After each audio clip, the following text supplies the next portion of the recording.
Operation GCD with an Appalachian grin. Adventures and shenanigans, we're diving right in. Out in the holler where the secrets creep, garbage can dudes digging mighty deep.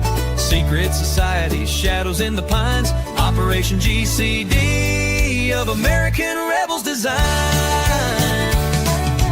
Double J searching deep in his brain hole, past layers of melted hops and bone resin. From cults to cover-ups, we're talking about all of that.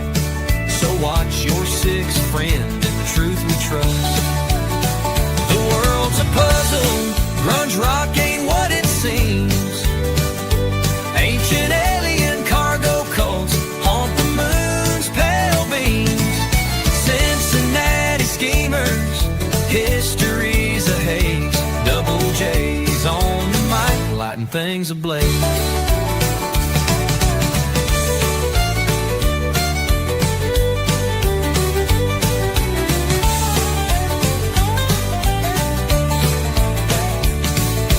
Operation GCD with an Appalachian grin.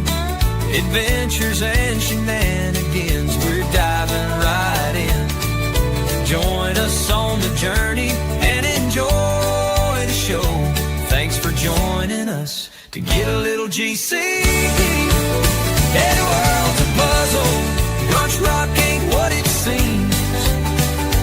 Ancient alien cargo cults haunt the moon's pale beam. Cincinnati schemers, history's a haze. Double J's on the mic, lighting things ablaze. Hell, the world's a puzzle, grunge rock ain't what it seems. Ancient alien cargo cults haunt the moon's pale beams. Cincinnati schemers, history's a haze. Double J's on the mic, lighting things ablaze. Double J's on the mic, lighting things ablaze.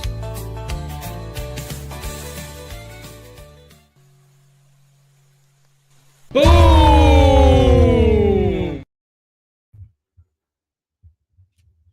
Howdy, folks. Your host, Double J, back here, coming at you live from my studio/RV dining room, located directly inside America. Welcome back, folks of the interwebs. Once again, apologize for my delayed here start. A little technical difficulties had to work out, but once again, JJ Vance here, host of Operation GCD. Welcome back for another Sundaze. Perhaps more notably, though, not the vice president.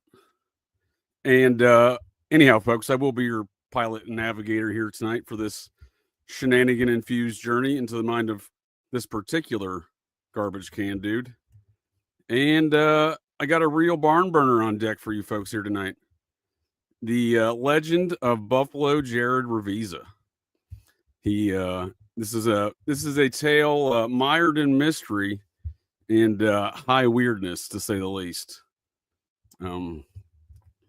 This character, Buffalo Jared Ravizza, that is, he May 20. Let's see, he and I go way back, and we'll be getting into the origin story of where I interacted with Buffalo Jared Ravizza here. But on May 26th of 2024, the name Buffalo Jared erupted from the depths of the name he wasn't Buffalo Jared yet. The name Jared Ravizza erupted from the depths of my brain hole, and the layers of malted hops and bong resin that covered that memory, because I was trying to forget the guy. But May 26th of last year, just over a year ago, he popped up on my Google alerts because he was on a murdered a dude, got real stabby in Deep River, Connecticut one morning, and then went on a multi-state stabbing spree that afternoon. One homicide, the rest of a bunch of attempted homicides, but it was quite a tale. And one of the eyewitnesses to these accounts stated that old Jared here looked like Buffalo Bob from Silence of the Lambs, and I kind of agree. So That's why I call him Buffalo Jared Ravizza now. But he interesting character nonetheless. So, like I said, my interactions with old Buffalo Jared here. This is we got Buffalo Jared right here. This is actually the home of the Deep River, Connecticut home he was sharing with his boyfriend, as is reported, an much older man. Who the connection they had together was that old fella had invented a new rake. And not to besmirch the dead, but a new rake it's about as dumb as it sounds. But he hired old Buffalo Jared here as his public relations rep, and that's sadly or scarily enough, that or creepy enough, I suppose. That's how I met Jared Ravizza here. So, that this occurred in May 2024. As you can see here, this creepy looking fella. Not exactly the man you'd expect to run a marketing and PR company, yet that's precisely what he did. However, that wasn't the family business. The family business was sports hypnotists and sports psychology stuff. And, a lot to be said there, lots to unpack there, and I'll get into that in a minute. So before I go on any further here, folks of the interwebs, I do thank you all for joining me to get a little GCD here this evening in the Operation GCD Sundaze, Volume 2. We got the legend of Buffalo Jared Ravizza. And in my typical efforts as of late to Muppetize everybody, I Muppetized old Buffalo Jared here. As you can see from this photograph, from his Instagram photo, this is about a year before the murders, 2023. He doesn't smile in any photographs, and that's one thing I picked up on when when someone contacts me and says, "Hey, I want to be your public relations representative." I mean, I wasn't searching for a public relations representative, but when someone contacts you and says that, you'd expect them to be savvy in marketing and maybe smile in a photograph and not look like a total creepster. Even so, that was one of the things that attracted my attention to the creepy factors around old Buffalo Jared here. But it's not just, I suppose, not just that creepy nature of it. So Buffalo Jared, if I can give you a quick rundown, well, first of all, I've covered this a little bit here on Operation GCD, once or twice, in previous Operation GCD lives or, Fridays with Operation GCD and the Occult Rejects. I've touched on bits and pieces of this because I find the whole narrative very interesting. Buffalo Jared is from a infamous sports psychology and sports hypnotist family, the Ravizza family, and some of those tales I have told in recent past here on the show. Again, this is the Operation GCD Sundaze Patreon preview, and I will be getting into all of these greater details and unpacking my Buffalo Jared file, if you will, that I've been more or less collecting now for almost 6 years when we first met back in 2019.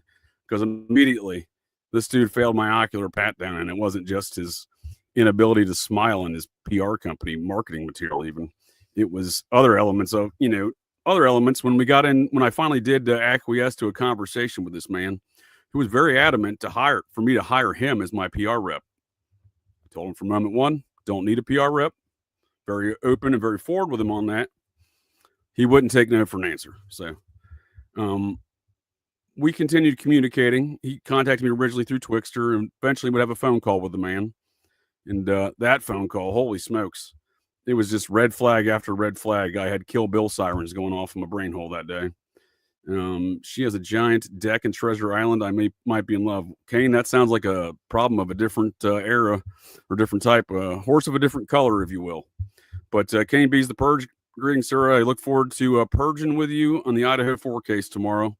Highly recommend folks go check out Kane B's the Purge for some Idaho 4 coverage, weekly updates where Kane and I do our Abbott and Costello Idaho 4 routine, which we took on our road show the other day to another Idaho 4 creator show, and over there, True Crime with Dago, and we may have broken Dago's co-host Jesse because he accused myself and Kane of mind raping him with a red pill. You know, he didn't ask us to red pill him, but you know, he was unintentionally red pilled apparently. So I said, "You're welcome, sir. I'm happy to do what I can to help." So back to Buffalo Jared Ravizza, this infamous sports hypnotist situation. So you know, obviously before I took that phone call, I did a little bit of a background on the man, so I knew who I was talking to. I really didn't care up until that point, but you know, it's these elements of the, you know, that I call high weirdness, you know, not just the instances of high weirdness, but how time and history seem to repeat themselves. And you know, and something told me when I first met Buffalo Jared, not only was it not going to be well, he was just Jared back then. Not only was it not going to be a brief interaction with the man, I could kind of tell that from moment one.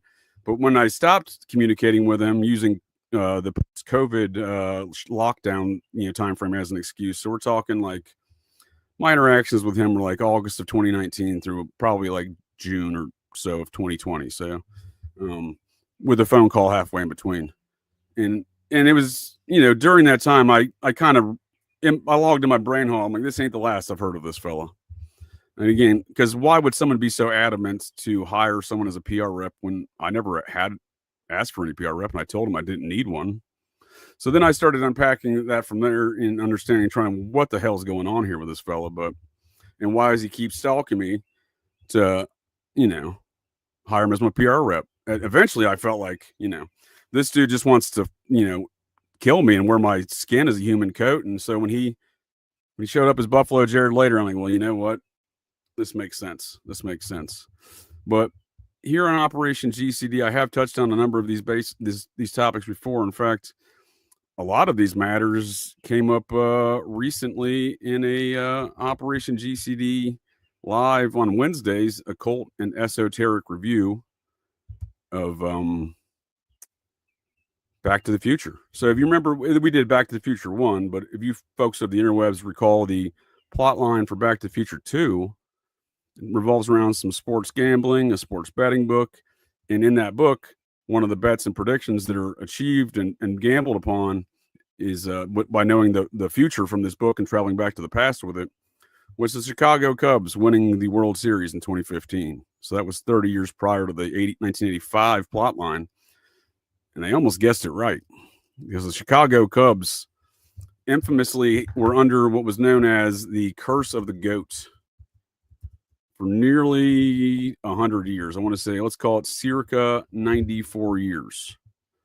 And that curse of the GOAT was essentially preventing, as the curse and legend goes, that curse of the GOAT was preventing the Chicago Cubs from winning the World Series. And again, they won in 2015 or 2016, but Back to the Future almost predicted it in 2015. And I got a brief clip from a recent review where I, you know, comment on this. I just want to share this with the folks of the interwebs here. And, you know, again, back to this note of, I kind of knew Jared wasn't going anywhere when I first met him. And when I last spoke to Jared, I kind of knew, I had a feeling in my gut that, you know, from the gut and whatever that nerve is that sends the messages up to your brain hole, that was all telling me that this ain't the last I heard of the fella. So wasn't too shocked when I got the Google alert in May of last year. I was a little shocked on the Transpocalypse multi-state homicidal psychopathic killing spree, where he, you know, did some of the most Looney Tune activities, and we'll get into that here tonight.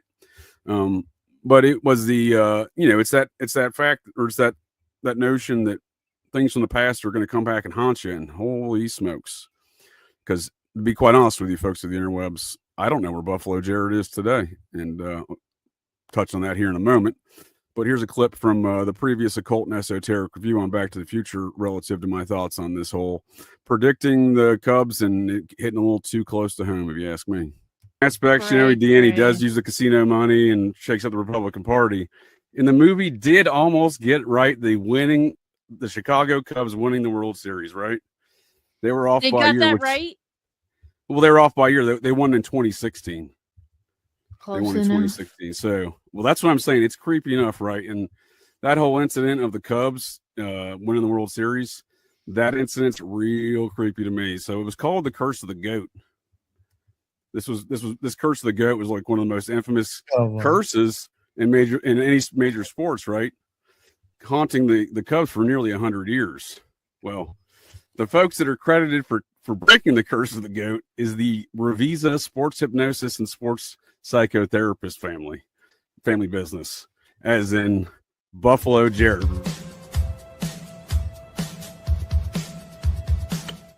Yeah. That man, my former stalker, his dad and uncle, he was actually part of the family business too, were the folks who broke the curse of the goat.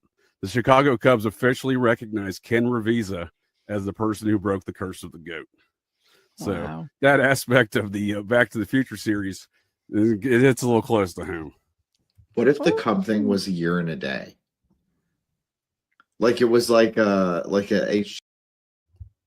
So as I was saying, hits a little too close to home when I was just discussing that recently, and it's I don't know, it's still, even just watching it and think about it, it seems very odd to me. But we see Ken Ravizza, a titan in the mental side of baseball and mentor to Joe Madden, dies at age 70. So when they won, there was a big celebration. Everybody was celebrating Ken Ravizza, and when he passed away a few years ago, and the family business closed up, and I don't know if that was some sort of a triggering event in the lives of Buffalo Jared and his father, but they both seem to have taken an interesting turn after that. So, but in the notion, I just thought that was interesting in the notion of Back to the Future and blast from the past. This is a blast from the past for me. So as I was saying, I watched intently that day in May of last year when I got that morning AM Google alert, Buffalo Jared on the prowl. Again, this photograph right here was taken allegedly by his boyfriend in / PR client for that rake that I was talking about, that new rake. Again, you can't, I mean, it's as dumb as it sounds. I mean, I'll pull up a picture here, but it's not an innovation in anything, but that was the original pretense of their relationship. But this is the home, and this was allegedly taken by Bruce Feldman is the victim's name, 70-year-old man or 72-year-old man. He dies, and this is Deep River, Connecticut. I just think it's strange. Look at this getup he's got on. He's got a midriff NASA t-shirt. We're going full trans here. Looks like he's got possibly some sort of pink thong on. That's interesting. That's stylish. I don't know. He just looks, I mean, this is the ultimate, creepy photo if you ask me, but this is right there at the crime scene. I don't know what these dashiki looking paint things are, but the whole situation, just taking the whole scene, folks of the interwebs. This is Buffalo Jared right here, moments before he went on this, hour, I think it's 2 days before he went on the multi-state stabbing spree. So, I don't know. And this guy's kind of a freak of athletic nature, right? Kind of a freak of athletic nature. Again, through that sports training, sports psychology, sports hypnotist, they used to have all these photos on his PR website, even of him doing all this sports training and all this, I don't know. I'll pull up a picture. He kind of claimed he sold himself as this jet setting world-class athlete and skier, right? He's always doing skiing stuff. And at the time in 2019, he was engaged to a woman. The woman in all of his photographs on his website, PR events, they're on like red carpet things, right? Red carpet things, situations, fancy things, they're dressed up. They still won't smile, him nor his ex-fiance, but that's who he claimed in the phone conversation in detail. This guy shared a lot of details with me. I shared almost none, but over the tenure of our communications, he shared a lot of details. That woman was allegedly his fiance. Nonetheless, at some point in time after that, he seems to have gone some sort of Transpocalypse style, and then took on a boyfriend twice his age for some reason. I'm not sure what that's all about. But anyhow, again, they met through Bruce Feldman hiring him as his PR representative in the Ravizza Jones firm. So this was billed as being from Beverly Hills in New York City offices. He had kind of vanity pieces, I guess. They were they've since been deleted and removed from the interwebs archives, but he essentially had almost like his own PR article in like these kind of high class magazines like Beverly Hills Magazine or whatever. And he's like, oh, I'm a world class skier and athlete, and I have this PR firm, and he's trying to do that kind of deal. But I don't know that he ever had any clients. His stories around how he and I ever, how he ever got connected to me in the first place were super suspect.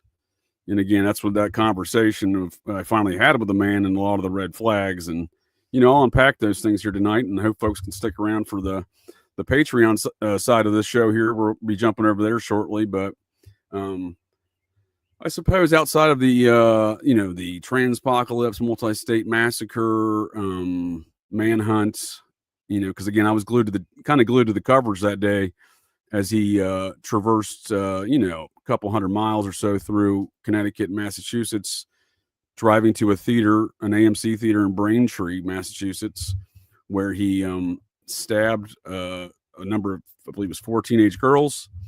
Then he drove to about another 40, 60 miles away to Plymouth, Massachusetts, down the Cape, towards the Cape, right at the edge of the Cape there.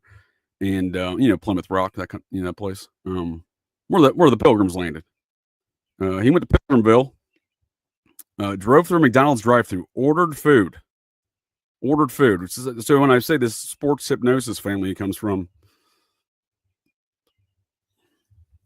and this general idea that he may in fact be some sort of, programmed killer or hypno-controlled assassin, I think it's important to note the activities he did entertain in his life here on this manhunt after he, already murked a dude in Deep River. They're already onto him there. They know who he was. It's not like they didn't know his identity. So they're already looking for the guy. There's a manhunt for him. Then they know he's in Braintree because some lunatic with blonde hair looking like Buffalo Bob came running out of the theater after stabbing 4 girls and laughing or slashing them. He stabbed the boyfriend and then goes to McDonald's drive-thru, orders food, goes to the window. I don't know that he paid. They never found any reports of that. But they did apparently try to hand him the food through the window, and he didn't like it, and so he stabbed that employee. And then he pulls around front, and by all reports, parked his vehicle in a parking spot, walked up to the window, pissed on the front of the McDonald's, walked inside the McDonald's, stabbed a different employee, got back into his Porsche SUV, drove at a high rate of speed. Apparently no one's following him at this point, according to reports. Drives at a high rate of speed down the Massachusetts Parkway there and wrecks in a one-vehicle accident. So at that point in time, there was already apparently police were in pursuit, but it wasn't a high-speed pursuit. He just somehow wrecks, I guess, right? And almost has no, you can see the wrecked vehicle, but, it must speak to the safety of those Porsche SUVs because he's got, no marks on them. But if you consider the mind control aspects there and kind of the Ravizza business, I think that's interesting. But you consider the fact that once this dude went to jail that day, right? I've gone over this in past Operation GCD shows where I show the screen there as we search the court website for his case. No record, no public record of his case in Plymouth, where he's allegedly being held and currently at the Bridgewater State Mental Hospital near Plymouth, allegedly by all reports. And then the murder charges in Connecticut, he's been indicted for these things, but there was no public court record. And I find that very interesting. Again, we'll go over the most recent updates tonight in that search and journey, but I've done it numerous times here in the past 8 months. And yeah, it's folks can go back and look at those shows and, or catch them when they're enjoying Operation GCD. I occasionally touch on this tale, but tonight we're going to do the full scale Buffalo Jared Ravizza, the legend of Buffalo Jared Ravizza, that is. They're looking rough. Yeah, Buffalo Jared, I know. I had him uppetize him. I'm not sure which one's better, the demonic cat with the pentagram in the background or the regular version. But, it's odd that this guy's case isn't there. And the other thing that's odd is the media doesn't really report his name correctly. So they still call him Jared Ravizza. He legally changed his name in Martha's Vineyard before the murders to Jared Jones. And he changed his firm to Ravizza Jones. So I don't know what the name change is about. I don't know all those details. All I know is the media is not reporting that properly. What else are they not reporting properly? And I'll show how the court record. That's the only court record I can find is the court record for him changing his name in Martha's Vineyard. And I believe the instance of assault the next month. So he was living in Martha's Vineyard with his father, the hypnotist, sports psychologist dude from the Ravizza family business there. The folks that broke the curse of the goat. and he apparently assaulted his father there, and his father was pressing charges about it. That happened a month before the murders, but those are the only records I could find of the man, and it is interesting that he's of such, not only just this infamous sports hypnotist family, but obviously of some sort of affluent, upper socioeconomic nature, living there on Martha's Vineyard, and it's actually on Martha's Vineyard where he filmed this on his Instagram.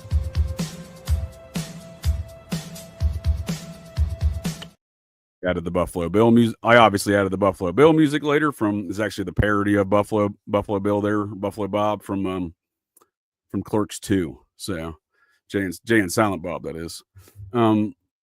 But it is interesting because if anyone's familiar with the instance where Obama's chef drowned there in Martha's Vineyard, right? What was that? August of 2023. So Buffalo Jared's, I don't know the date on that video. It's actually around that time, quite honestly. I'm just saying, if you have a mind-controlled assassin, he's filming videos like that in the swamps of Martha's Vineyard.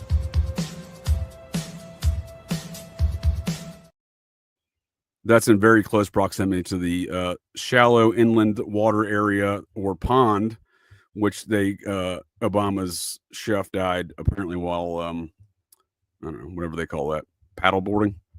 So I don't know. I'm not saying Buffalo Jared did it. Certainly not implying that. I'm just saying, isn't it strange that this seemingly mind-controlled assassin fella was living in Martha's Vineyard at the time when Obama's chef drowned and filming videos in down there by the water, right in the general proximity where Obama's chef died of this weird alleged drowning, right? Not a lot of details, right? The first report that the Obama family wasn't even on the island, and they're like, "Oh, wait, they were on the island, but they just weren't at home." And no one reported it for hours. The circumstances were suspect, etc. But I don't know. And of course, the last but not least, with what creeps me out about Buffalo Jared here is, besides the his actual the way he responded and insisted on me hiring him as a PR guy. Wouldn't take no for an answer. The creepy nature in which I felt around the guy and communications with him at all times, written and the one phone call.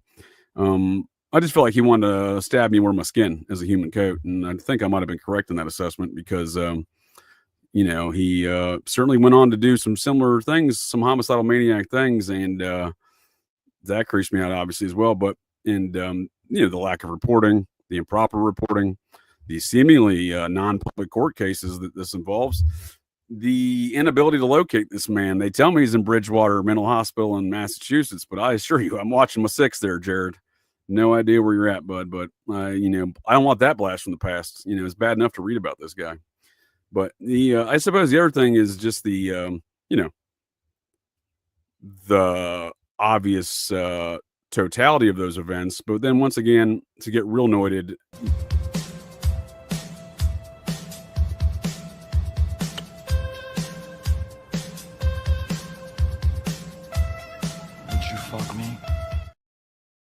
I had to play that. I get a kick out of that video.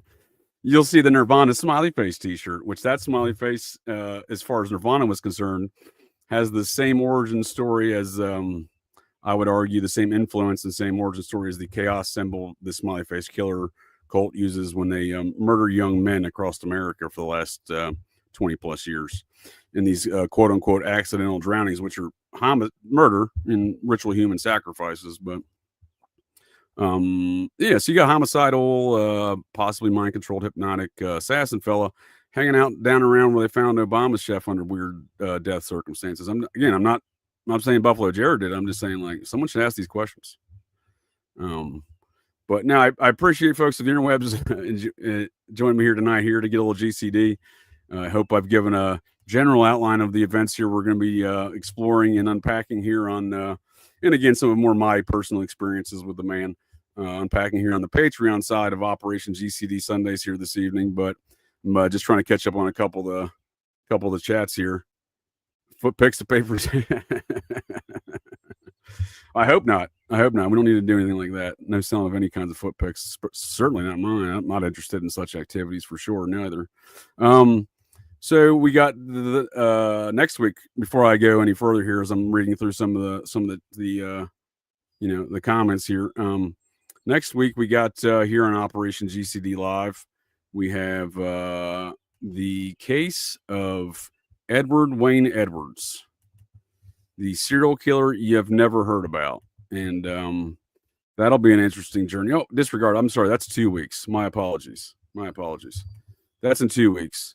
Next week is the case of Nathaniel Bar Jonah. Now that's a different serial killer you probably also have never heard about. So that is the kid diddling homicidal psychopathic cannibalistic serial killer that I came face to face with in Great Falls, Montana, in the Cascade County Jail, because I was running my mouth, and the sheriff's deputies were like, "We got a way to deal with you, boy." So they locked me up in front of this dude who was waiting his murder trials for the kid diddling, cannibalistic, serial killing stuff. But apparently, when the year prior, so this would have been 2001. This was my first assignment in the Air Force. I stationed in Great Falls, 99, Great Falls, Montana, Malmstrom Air Force Base. Interesting environment. I see a lot of comparisons there between there and Minot, North Dakota, not only just the Air Force missions, but of the nuclear missiles, but this weird cold activity in the towns. So this dude was obviously, in my opinion, had some weird cold activity going on in and around him, but nonetheless, he was apparently murdering folks and serving up human meat burgers at the church barbecues. But not only the church barbecues, at the Hardee's where he worked on the late night down on Central Avenue. And I didn't always eat at the Hardee's on late night or on Central Avenue, but when I did, it was at the late night. And in the year 2000, the summer of 2000 specifically, I may have, in fact, eaten some human meat burgers, courtesy of Nathaniel Bar Jonah here, who I, of course, muppetized. So that's next week. And then the lead detective on that case is the following Sundaze, is a story about the lead detective on that case. So the lead detective from Great Falls, Montana Police Department would later go on to write what I would assert is, thus far at least, the definitive book on this serial killer you've never heard of, Edward Wayne Edwards. So this dude here was diabolic, murdering folks for decades now.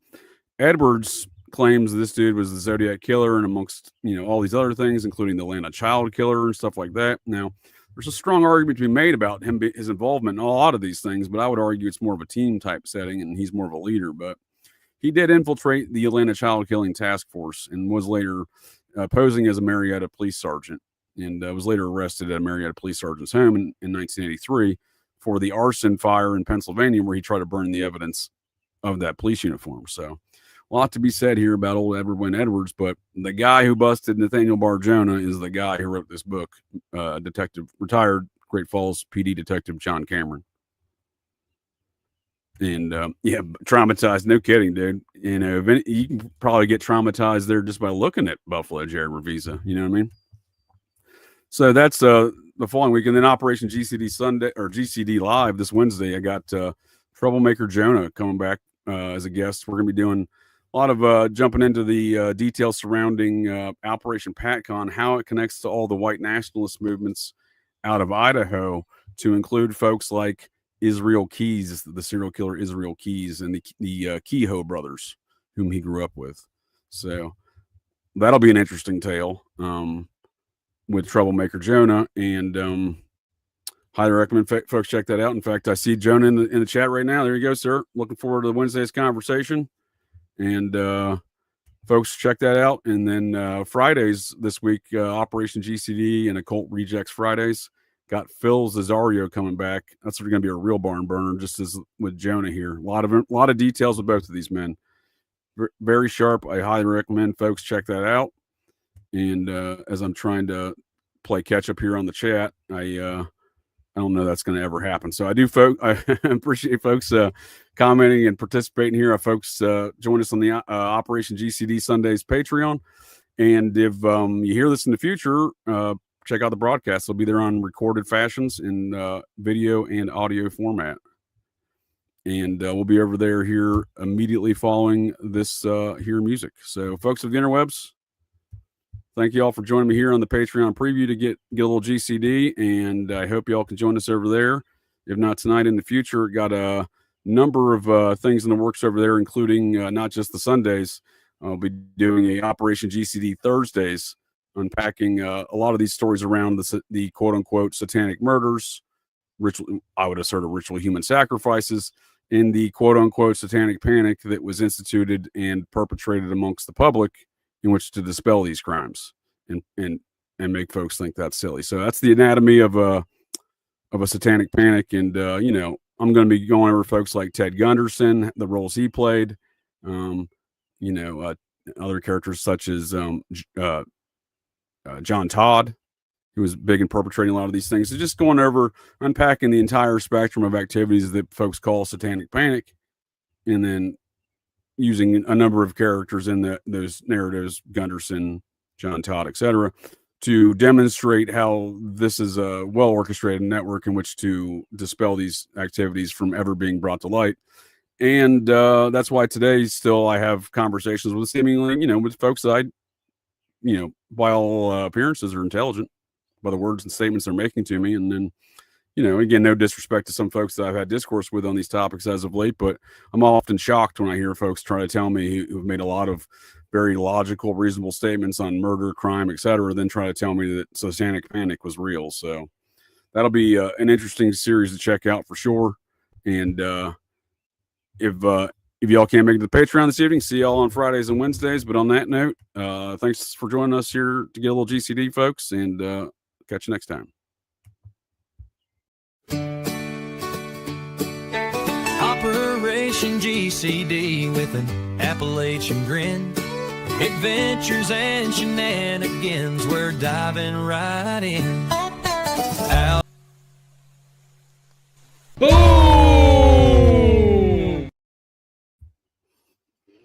Howdy, folks.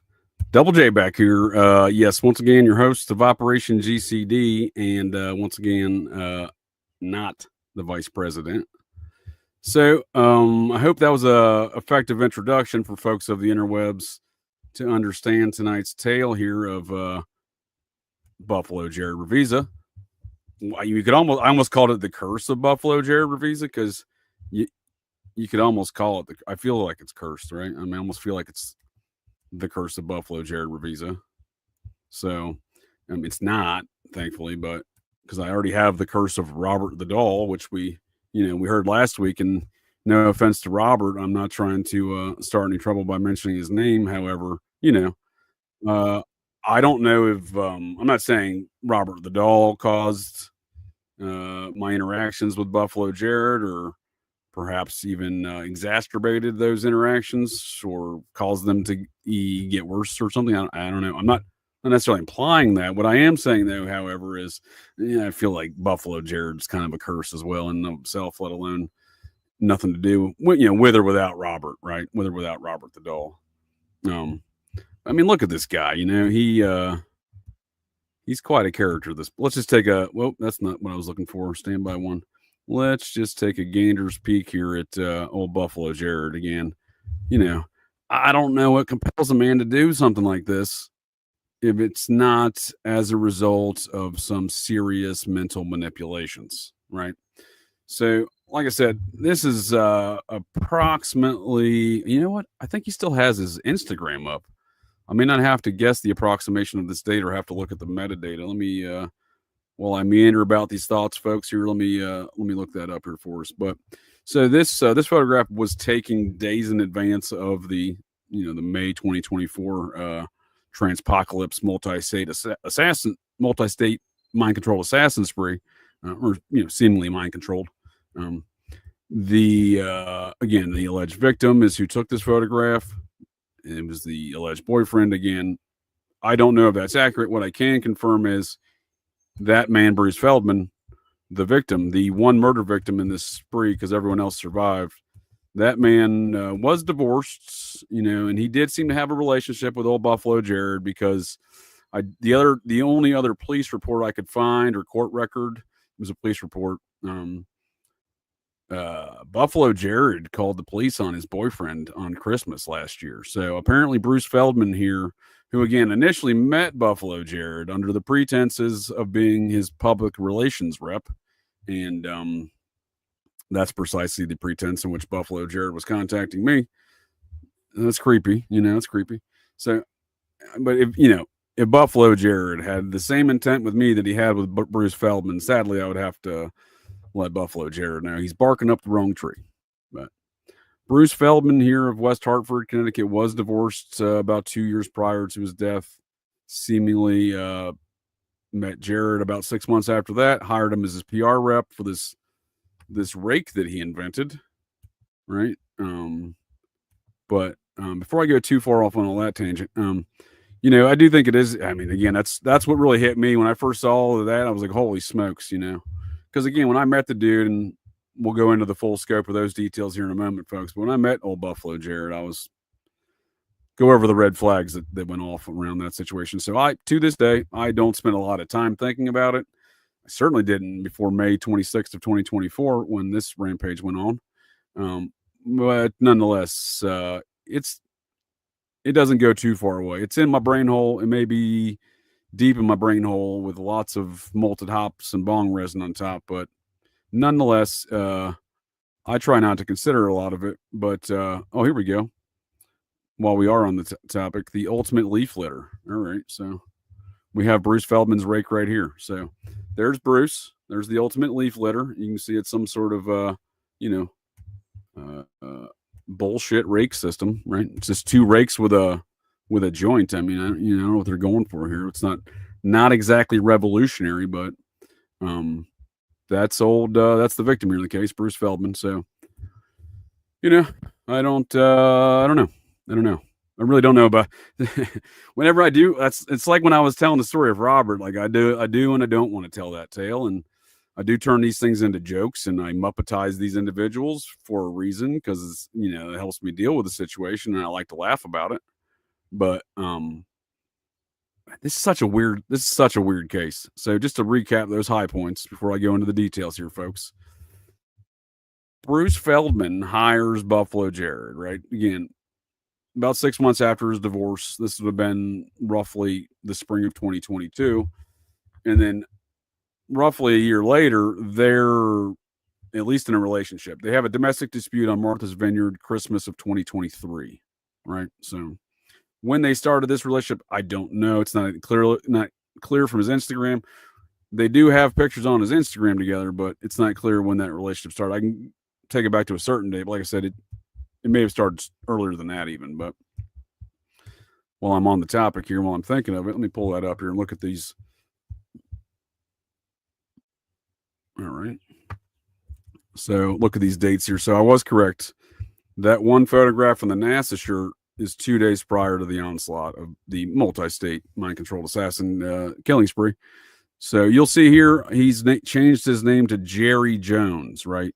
Jar 3 E's Jones. First of all, I'm outraged that this individual would not only stalk me, harass me, seemingly plot to stab me and kill me and wear my skin as a human coat. That's all outrageous enough. However, now he's going to have the audacity to try to out JJ me. Come on, man. You can't turn your name to JJ2 here, Jared, Buffalo Jared, if you're out there, wherever you are.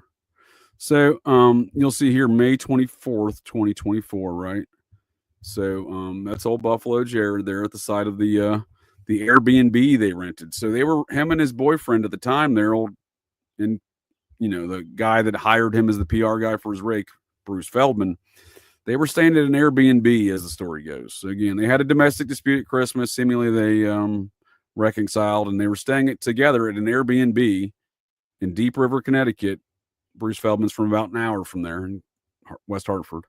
Again, he divorced. I don't want to get into the personal details of these men, but they're staying at the Deep River, Connecticut Airbnb and creeping the fucking neighbors out. So they both had these poodles, both Buffalo Jared and Bruce, and in numerous instances, they were seen walking around the neighborhood wearing, looking like this, walking them poodles, right? With the, when I say looking like this with the NASA shirt, right?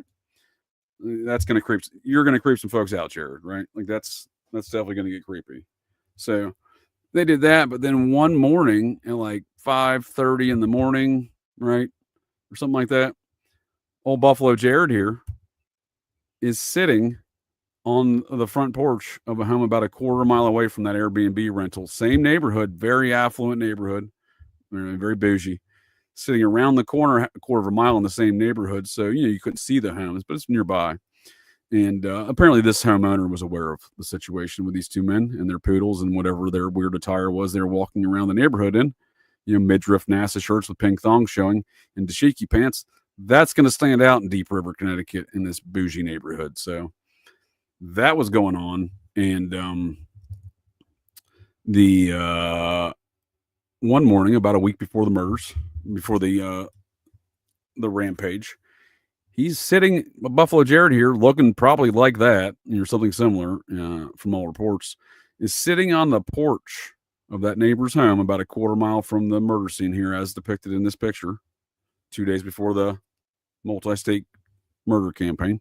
And the homeowner comes out and apparently, according to the police report, just asked them to leave. And this dude lost his fucking mind on this homeowner. They got scared, went back inside, called 911, and that's what produced the police report. But apparently they just asked him to leave their porch, and this dude was just at the break of dawn that morning, just hanging out on some random person's porch. You know what I mean? So that's Buffalo Jared for you. That's what he was doing in the days and events preceding and leading up to the multi-state homicidal, mind-controlled maniac murder spree, where today he may or may not be sitting in a prison or mental institution, because I can or cannot locate his court records. We'll go over some of the media reports, the courts that he should be have court cases in for the 6 counts of attempted murder in Massachusetts in 2 different courts, Plymouth and another one. He is being held in Plymouth jail, but then was moved to nearby Bridgewater State Mental Hospital because, look at him. But there's still no record in Plymouth. There had been no record. We're going to find out tonight. It's going to be a surprise. And again, I'll make a compilation of the previous times that I have searched for this record here and add it to the one we find tonight. And I'll post it here on the Patreon for folks to see the the disposition of these matters, because I don't suspect it's going to be available, right? Especially the Connecticut case, because the news reports, he was indicted obviously for the Massachusetts stuff immediately. The Connecticut authorities, despite claiming to know who he was immediately and searching for him on a manhunt, would not charge him for nearly 3 more months until maybe August or so of 2024 for the murder of Bruce Feldman, right? For the murder of Bruce Feldman. So that's very strange to me. I've still yet to see all the evidence of that, but that's very strange to me. I'm sorry, still yet to see the probable cause that lists all the evidence in which he's their man, right? Because again, being the dude's homosexual Transpocalypse boyfriend of Bruce Feldman here, Buffalo Jared, that is, I'm willing to believe, obviously, that he murdered this guy, because I think the guy wanted to wear my skin, right? But, I'd still like to see a little bit of evidence and like to know what they're working with. So it is odd they wouldn't charge him for many months. And then it was even more odd, since Connecticut has a Massachusetts, you have to go to independent, whatever court in Massachusetts. They operate like they're still the United Kingdom, like they're England or something. You got to go to like their own court systems and their own websites. They're very, very butthurt about sharing information in that state. But Connecticut, they're also generally butthurt about sharing information, in my experience. But they have a collective state court website, so you can search all the records, and it should be easy to find. Jared Ravizza, as the media reports, or Jared Jones, as he legally changed his name, and we'll go over that record. But those are the events that transpired here in the reemergence of Buffalo Jared Ravizza into my life, or at least not necessarily in my life, thank God. Let's not make that happen, but at least in the reemergence in the purview and perspective. Again, I had a Google alert set up for a reason, because like I had said before, I don't think I'd heard the last of this man, and I'm still not certain I have. So that's why I'm somewhat concerned when I can't find a court record. But so let's go back to where I first started here, folks of the interwebs. Let's go back to where I met Buffalo Jared Ravizza here.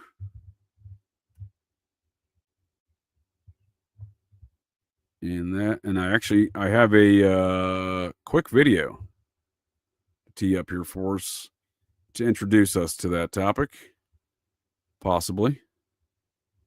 That's not it. And that's not it. All right. Well, let me look for that video. One moment, please. And, I suppose the thing that sits looking back. So, like I said, May 26, 2024, I was, it felt like June 17th, 1994, when I was watching the O.J. Simpson White Bronco, slow speed kind of pursuit there, and the Orenthal James Simpson case. I kind of, looking back, it kind of had that. I kind of feel like it had the same vibe, right? Like I was that, everyone was glued to the OJ situation, but I had more buy-in even than that for the instances here of old Buffalo Jared. So I couldn't get enough of it. Like I said, there was an active manhunt. He was identified early, and then he was spotted, a couple hours later. Like I said, slashing some young teenage girls at a movie theater in Braintree, an AMC movie theater. And we'll go over those reports here in a moment. And then, so there's these updates going on throughout the day and whatnot. But it was not what I was looking forward to learning about or getting even talking about here today, folks. But here we are, because I got to talk about this. If these things are going to happen and continue to transpire in this world, I got to make my turn. I got to come to terms with these things, and I do that by poking fun and making these instances as humorous as possible, that I can get a laugh and hopefully share that laugh with other folks of the interwebs. Because how else do you survive in the dark comedy that is the life of this garbage can dude? That's the way I look at it. But because some folks get misconstrued if I make a joke about something and then in the next sentence tell them why, but I am legitimately concerned about that. And that is the case we have here, folks, with Buffalo Jared. So, while I do that, I do have some more pictures here I'll show here while I'm looking for that other video of Buffalo Jared, and just because it's not, it's the activities, it's the spectrum of all of these, of everything I've discussed here. But when you start really unpacking these things and considering the implications of some of these, known facts and details of the situation, like, again, like hypnotists, dude, like they're like, that's what I'm saying. Like they broke the curse of the goat. The Ravizza family, maybe they must be wizards or something, because they apparently have the ability to break the curse of the goat. This older fella here in the Cubs hat, that's Ken Ravizza. Right, that was Joe Madden in that article I said before. This is the guy that was the manager for the Cubs. But these pictures just, to me, they seem to indicate how that's Mike Scioscia. He's a legendary player and turned manager in Major League Baseball, and Ken Ravizza is just kind of hanging out with everybody. He's the guy, right? He's the one who broke the curse of the goat. And you see him here with Joe Madden. Him and Joe Madden had a long career together before the Cubs even too. But it says, I worked with Ken for 30 years and learned a lot from him. He made me a better teacher of the mental game and helped players become better at being what I call present moment guys. So Joe Madden, he's won numerous World Series, not just with the Cubs. I mean, that's why they brought him to the Cubs, was because of his success and, winning World Series and playoff games and whatnot. Again, they needed to break the curse of the goats. They called in the heavy hitters, right? They called in Ken Ravizza, who was part of that deal with Joe Madden coming in there, right? Like, he was already on the Joe Madden training staff, right? Joe Madden had subscribed to Ken Ravizza back when Joe Madden was a college coach in Southern California, and Ken Ravizza was a young psychologist. So, like I said, 30 years, they had a long history together, but that history culminated in the curse of the goat being broken. And if folks aren't that familiar with the curse of the goat and some of the things surrounding that, again, I'll touch base on that real quick, because again, I think these are some of the important factors when I consider this whole thing, that I'm like, wow, that's such a legendary sports curse, and why would it be that these folks break it? And why would it be that they do it almost in line with the predictions of a film like Back to the Future, who had claimed that the Cubs would win in 2015. The curse of the GOAT would be broken in 2015, as they discussed in the film. The curse of the GOAT being broken in 2015 and Back to the Future, and it happened in 2016, and it happened with the Ravizza family and Buffalo Jared. So it's a level of, so the totality of high weirdness is a level that I'm not exactly comfortable with necessarily. But the curse of the GOAT was a sports curse that was supposedly placed on the Chicago Cubs Major League Baseball franchise in 1945 by Billy Goat Tavern owner William Sionis. Get a new name, dude. The curse lasted 71 years. So, like I thought it was a little bit longer than that. 71 years from 45 to 2016. So, and they had numerous instances over the years that folks would just, they would chalk it up to the curse of the GOAT, right? So, one of those instances, here we go, alleged curse incidents. I know one of those instances where that fella, about 20 years ago, reached down into the field and pulled up the ball, and the whole city of Chicago wanted to murder this guy, Steve Bartman. I'm just gonna go ahead and pull that up real quick. We'll revisit that. I have thought about that idea in a while. We'll revisit that situation. Steve Bartman is best known for, I worked in Chicago for a couple of years, so I'm not a fan of the town, but I'm, as a result of working up there and getting to know some folks, I heard a lot of stories of Chicago, not just about crime and whatnot like that, and things of that, things that have occurred of an unscrupulous varieties and natures in and around Chicago over the years, cults, mafia, these kind of things. But I think everyone I spoke to would remind me of the curse of the GOAT. I worked up there in the years actually preceding the World Series. So I worked for a company out of Chicago in 2014 through 2016. So I believe I left that company in September of 2016. So literally right before the curse of the GOAT was broken. So I remember a lot of this curse of the GOAT talk. I didn't know Jared Ravizza then. I hadn't even started my podcast yet. I started my podcast shortly thereafter when I started my private detective agency. As I finished out the rest of my career in the Air Force Reserves, I was engaged in other business ventures. But anyhow, I do remember this being a big deal. This was often described and talked about. But one of the things that I know the locals up there were upset about was the Steve Bartman incident. And that was when this fan, this was sitting over there on the wall of the third baseline. He thought the ball was going to be foul, so he reached down to pick it up, and he ends up interfering in the field of play, and it's a pivotal moment in the National League Championship Series. So the series before getting to the World Series, they're in Game 6 of it, right? Chicago's leading 3-0 in the 8th inning, holding a 3-2 lead, meaning if they win this game, they're going to the World Series. Curse of the GOAT broken. A Ravizza-less curse of the GOAT, because this is 13 years prior in 2003. No Ravizzas involved in this tale, not in this one at least. So Cubs outfielder Marlins batter Luis Castillo, there we go, hit a fly ball into foul territory in left field. Cubs outfielder Moises Alou attempted to make the catch near the wall, but Cubs fan Steve Bartman deflected it. Again, he reached down into the field of play. The umpire judged the play not to be fan interference.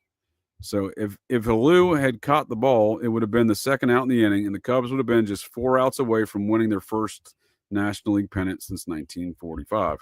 So this was, like the city of Chicago, they wanted to murder this dude. So here we go. So he, like I said, it's along the third baseline there. The player's making a play for it. He thinks it's going to be out. I guess he thinks it's over the wall, and the player has no play for it. I think the guy's done some interviews on the topic, but I don't remember his exact story. But you can see here he's over there on the foul line, the third, that's on the third baseline, so towards the outfield, but the third baseline. You can see him reaching over. That's Moises Alou there, the Cubs outfielder that's, obviously got a good play for the ball, it looks like, right? And then there's Bartman reaching over and stealing the ball right out of Alou's hands, thereby, despite being up in the game and in the series, right? Despite being up in the National League Championship Series, despite being up in that game, despite it being the 8th inning with 2 outs, the Cubs would lose that game, lose the next 2 games, and thereby be eliminated from playoffs and not make the World Series that year. So that is, is there something to the curse of the GOAT? Well, if you ask the folks of Chicago, there is. And is there something to the curse of Robert the Doll? Well, I mean, it depends on who you ask. If you asked me a while ago, I might have told you no, but today I'll be like, yep, that's a curse. I'm, willing to admit it. But so I think curses do exist, right? What I'm saying is, from the things that these elements of high weirdness that I've encountered here with these tales of these adventures I'm sharing with you folks here on Operation GCD Sundaze, I do think curses exist, and I do. Seems apparent to me that the curse of the goat had some sort of impact on the situation. And again, we have the Ravizza hypnotist to be credited for ending this curse. Now, were those Ravizza hypnotists involved in doing other hypnosis activities, right? Of a mind-controlled assassin type? Perhaps on their own family members. I think these questions should be asked because I'm going to go ahead and say, yeah, it seems like it, right? I can kind of feel like that's what's going on here. So these are the things that I deal with in my life, folks of the interwebs. The idea that these things are normal in most folks' life, I know that not to be true, and nor would I entertain such preposterous claims. But these are the things that occur in my life, and again, I like to make a bit of a joke about it here. But let me look for the rest of this video. Let me play this quick intermission here while I look for that video.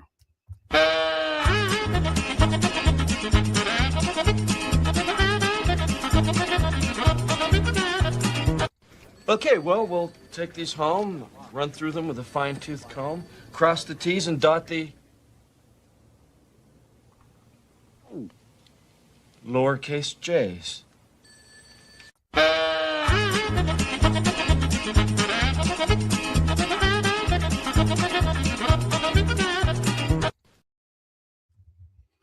Well, there you go, folks of the interwebs. That was a quick intermission so I could locate this video. So I wanted to, before we get into, again, done the kind of the whole overview of the backstories, the murder stories, the mysteries, the high weirdness, why I'm creeped out and concerned about these things, on and above my initial assessment of this fellow wants to, Buffalo Jared, that is, wants to stab me and kill me where my skin is a human coat.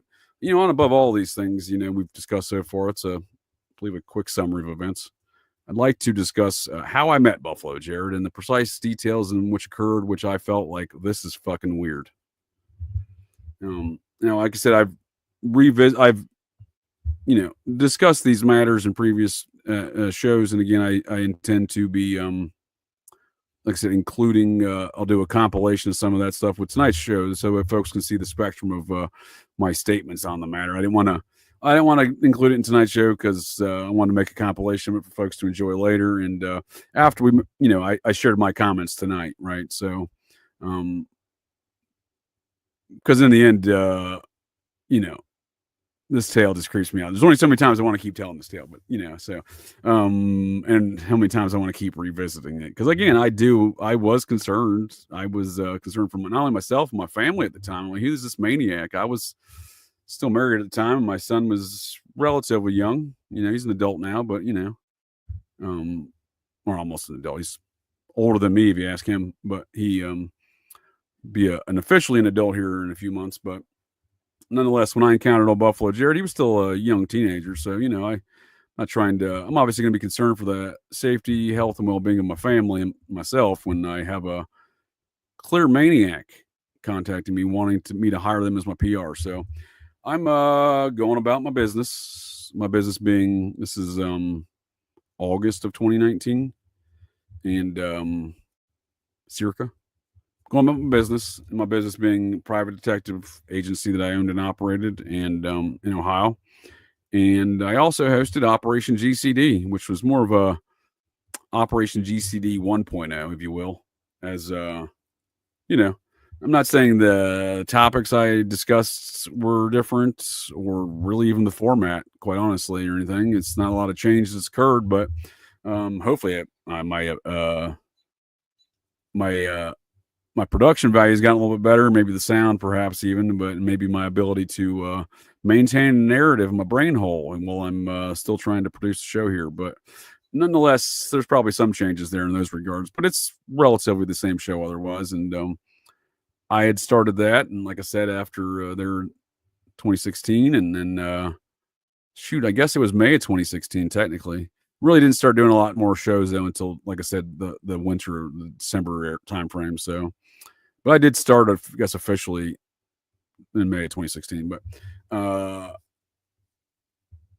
I'm 3 or so years in, just shy maybe of 3 years actively into producing the Operation GCD podcast, talking about mounds and murders and cults and ancient alien cargo cults, and again, many of the same topics and many of very similar topics that you'll hear today on Operation GCD, generally speaking. And, I was doing that at the time, but, I had probably, if I remember correctly, I had, approximately, by the time I met Buffalo, by the time I encountered Buffalo Jared in circa August 2019, and over those 3 years, I probably had 900, podcast subscribers. I didn't really do much on my YouTube channel then. And, so it's not like I should have. What I'm saying is I didn't have a large volume of audience or numbers to attract any sort of advertising or,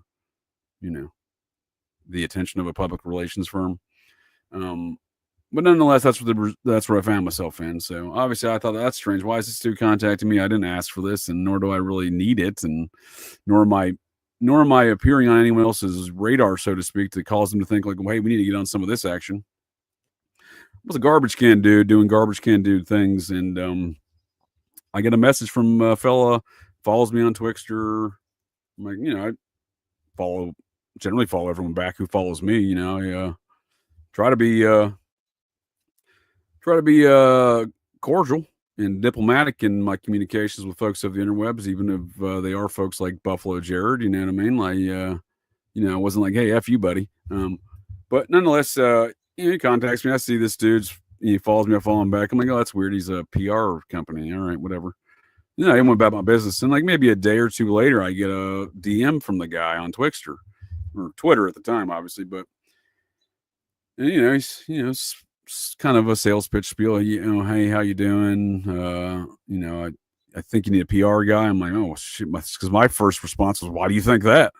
You're going to send me a question that you think that I need a PR guy. Not only why do you think that you're my PR guy, but why do you think that I need a PR guy? That's my first question. So we had a couple of those communications back and forth. Again, cordial, but at the same time, like I was quick to tell him after I don't remember what he told me of why he needed to tell me that I needed a PR guy. I'm not disagreeing. I mean, I also don't care. I speak my mind. I calls them how I sees them, and I don't care about politics or whatnot. I don't aim to communicate anything in a derogatory fashion to folks. However, I will be happy to share my opinion, because after all, folks of the interwebs, this is America. And here in America, despite what they tell you in the National Security Act of 1947, this is a nation of free speech, despite it being eradicated by that act of legislation that we currently still live under. Nonetheless, I will share my opinion on folks, and that's what I'm doing here, because, again, I don't necessarily like to talk about these things, but, not only, again, I hope to find telling these tales in their full spectrum of activities. Not only I hope to just get some of this stuff all out of my brain hole, but I hope some sort of cathartic process, where I come to terms with some of these things. But I'll be honest with you, I'll be coming to terms when I know where Buffalo Jared is, because I don't really care why he contacted me, who he was operating for or with, or anything else like that. Like, I care to put it behind me, and it's not easy to do when the man's seemingly not accountable within the system we call the justice system here in America. But it is back to those initial communications where I was like, this dude's something ain't right with this fella. Something ain't right with this boy. So I initially looked on his website. Like I said, I got a couple screenshots of that here. Like I said, I'm pulling out the old file here. I've been collecting a Ravizza file for some time, saving stuff. I went in as soon as the stuff started popping off. I was going back to save things I didn't have saved. Right. Because for a while, most stuff I was just saving was ridiculous photos of him not smiling on his website. Like, it became a bit, right? Like some folks watch reality TV. Some folks, find their jollies in other places, I'm sure. But I found my jollies in looking at this maniac who thought he was going to be my PR rep, was adamantly insisting on it, harassing and stalking me for a year, not taking no for an answer. Whoop, coming in hot. And, who the hell hires a PR rep that takes photographs and looks like this creepy bastard right here? Again, he never smiles in any photograph here. And then this is from his Instagram, but I'm saying even on his PR website, it's no different. I'll pull a picture right now of that. So it's no different. It's the same. So again, it's an odd sales pitch for a PR move. So we go back and forth. So I don't want your PR stuff, Jared. That's what I told him. I'm good, sir. Appreciate it. See, look right here. This is from his official website. He has this creepy ass photo on here. I mean, obviously they changed this at some point in time to this, but I took this one. This was still up in August of 2024. This website's, I don't think this is active anymore. We'll go to it in a second. Like I said, a lot of stuff's been scrubbed. A lot of stuff in the court filings seemingly. It's one thing to not have a filing public. It's been sealed, but to seal an entire case, and then why are they sealing this guy's case? I mean, it happens, but it shouldn't be happening in this case. There's something to me that indicates there's more to what's going on here. But look at this creepy asshole on his official. I am the founder and CEO of Ravizza Jones PR company. Look at this. I mean, look at this picture he puts on there. It's creepy. So, and again, he changed it to Ravizza Jones in the spring of 2024. Was it 2023? After he changed his name to Jared Jones, or as he puts in his Instagram, Jerry Jones. But what I'm getting at here is just looking at how he portrayed himself, right? And now these pictures that he's updated or were not there when I first met him in 2019. He had different photographs with his fiance. They're going to red carpet events. They're surfing in Hawaii. They're skiing in the Swiss Alps. I mean, these were real photographs that ran through checkers and whatnot, and metadata and whatnot. So he was portraying a different image at that time, but still an image of wealth and finance that I don't know where that's coming from. But you can see here, this is the last, before this was taken down last year's website.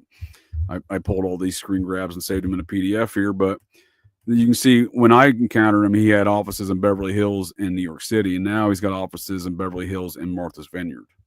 But this is him, and then he would probably, I'm assuming he rented this. This was this in those vanity articles I was talking about, where they're like sales pitches, like sales ads, and like a high class magazine of a city, of their cultural magazine, where it's like a vanity piece. You pay them money to get in there, but then you're basically writing an editorial ad for yourself. Well, that's what that was. And old Buffalo Jared here was doing a lot of this activity back then in those publications, where he's seemingly renting a high dollar car like this Ferrari to maintain an image on his website that he's of this wealthy status. But he obviously had money to travel and things like that, but like, it seems to me it was all front. I mean, again, his father and his family have some wealth, obviously, but not like, they don't have Ferrari wealth. You know what I mean? They don't have Ferrari. I mean, maybe I'm wrong, but I don't think they got Ferrari wealth. I mean, I see the way his mother and sister live. His folks are divorced. You know what I mean? So if his dad had any kind of major cash, I think more of his father's influx of money have been in more recent years when the kids are adults, Jared and his sister, because Jared's 32, I believe now, because and they won the World Series in 2016. So, they were adults then when that occurred for the family business. So, I do think that they have money. I don't know if it's generational wealth or anything like that, but I think most of his father's wealth working for the family business has come as, later in as Jared and his sister were adults and after the divorce. Because looking at the records, they didn't have that kind of wealth. I mean, they had money, but it ain't this Ferrari money, right? So, and again, here we go. Look, Ravizza Jones, Beverly Hills, Malibu, Manhattan, Greenwich, Simsbury, Connecticut. I'm not sure where that is, actually. Palm Beach, Paris, France. Oh, that's interesting. I didn't realize that. I do have a it's a side tangent, folks, of the interwebs, but I do different matter of high weirdness, and I'll be doing a show on this in the future. Somebody has rented me an apartment in France for the last 14 months, 15 months. So I got last March, speaking of weird events that occurred last spring, this was in May, I was already on high alert, so to speak. The Kill Bill sirens in my head were already, going off in my brain hole pretty bad because, March 1st of last year, I received an email, my personal email address, telling me that it was a lease. It was a lease and a paid invoice for a apartment that I apparently leased in southern France, not like southern bougie France, but the southern part of France. I don't know what the fuck that's about. And it's my name. It's my email address, but it ain't my account number on that paid invoice in it. I ain't paying for that shit. So who's paying for it? I don't know. I don't know who leased it to me. They sent me the copy of the lease from the apartment people, right? The landlord or the owners of the building or whatnot. But nonetheless, it's weird. Paris, France. I mean, it's not Paris, but I do have and I still get these monthly invoices. I get contacted. I get contacted when, I get emails and stuff like that when they have like water outages or, and they want me to fill out a survey of some sort of maintenance repair. I'm like, how am I filling out a survey for maintenance repair for an apartment in France I've never been to and I didn't rent? I don't know who rented it for me. I'm just saying now that I'm realizing, now that I'm unpacking this stuff, folks, at the interwebs, I find it strange that Buffalo Jared claimed to have Paris, France connections. And again, I'd seen photographs. He definitely had photographs of skiing in the Swiss Alps. I verified those to be correct photographs, not altered in any capacity, and that included his fiance. So that would have occurred. So we communicated for a year. So that would have occurred somewhere around 2021. So he must have late 2020. It must have been 2021 because it was post COVID. So, I continue to watch this dude's activities. Like I said, too many red flags after we finally, I don't remember exactly what it was, but I used a COVID excuse in which to tell him I could no longer communicate with him on Twixter. I said, yeah, it's just, all this COVID stuff, man. It's a real tough time for everybody, that kind of thing. And I never heard I didn't expect it to work, but it was one of those things where I was just like, I'm going to keep trying whatever I could try here to get this guy to, I wouldn't write him, but we had that conversation. It must have been January 2020 on the phone conversation after meeting in August 2019. And, from January to August, I'm hearing from, maybe, he left me voicemails, but, obviously, it's my business phone. That was a voice over IP phone number I called him from. I wasn't giving him my cell phone number. Fuck that guy. But, that was my detective agency's voice over IP business line. It was on my business card and shit like that. But, he would leave me voicemails and I would never listen to them. I would see like the text that would come up on the Google Voice or whatever, but I ignored him and he would write me stuff on Twixter and I would respond like, hey man, I appreciate your follow up. I still don't need any kind of representation, but again, this dude was just very adamant and it was the aggressive manner in which he wouldn't take no for an answer. So I don't know. I'm just looking at this now and I'm thinking of his events last year and then this apartment that gets rented for me in France and I don't know, maybe nothing to it, but certainly odd. All right. So then here we go. Look, more of these creepy photos and the way this man presents himself, right? So versus the way he presented himself when I was dealing with him. So this photograph to me, he's wearing the same outfit he has it on in the creepy photo. Or he's got the pants on from the creepy photo of the murder. He's got the Nirvana shirt on from the Martha's Vineyard Beach. I don't know if this guy doesn't have a large wardrobe. I'm not one to judge, but I wear the same damn. I buy things in doubles and triplicate, and I only have a limited selection of items. I don't have a wide selection. I keep it pretty limited. I make my decisions easy in life, folks, and choosing which camouflage hoodie sweatshirt to wear if I have multiple of the same one is just easier that way. I call it the Doug Funny approach. If you ever all remember the Nickelodeon cartoon, but again. Look at this. This dude's showing, I think that's the south of France. Speaking of the south of France, trying to parlay himself as this jet-setting worldwide PR guy, right? And again, I would argue all of this is a front. So when I took that phone call with him in, again, circa July 2020, we did a Zoom call or whatever. It was like an hour, 48 or so minutes, I believe it was, nearly an hour. From moment one, I was going into the thing just getting information. So I got a lot of it during the conversation. But, one of the things I wanted to, I didn't want to alert him, again, by this point in time, enough red flags in our written Twixter DM communications and whatnot. And after I tell him no, and he's just, all his tactics after that. And, I was hoping to really, this conversation would be the end of it. But I quickly realized, and I had a gut feeling going in, that would not be the case.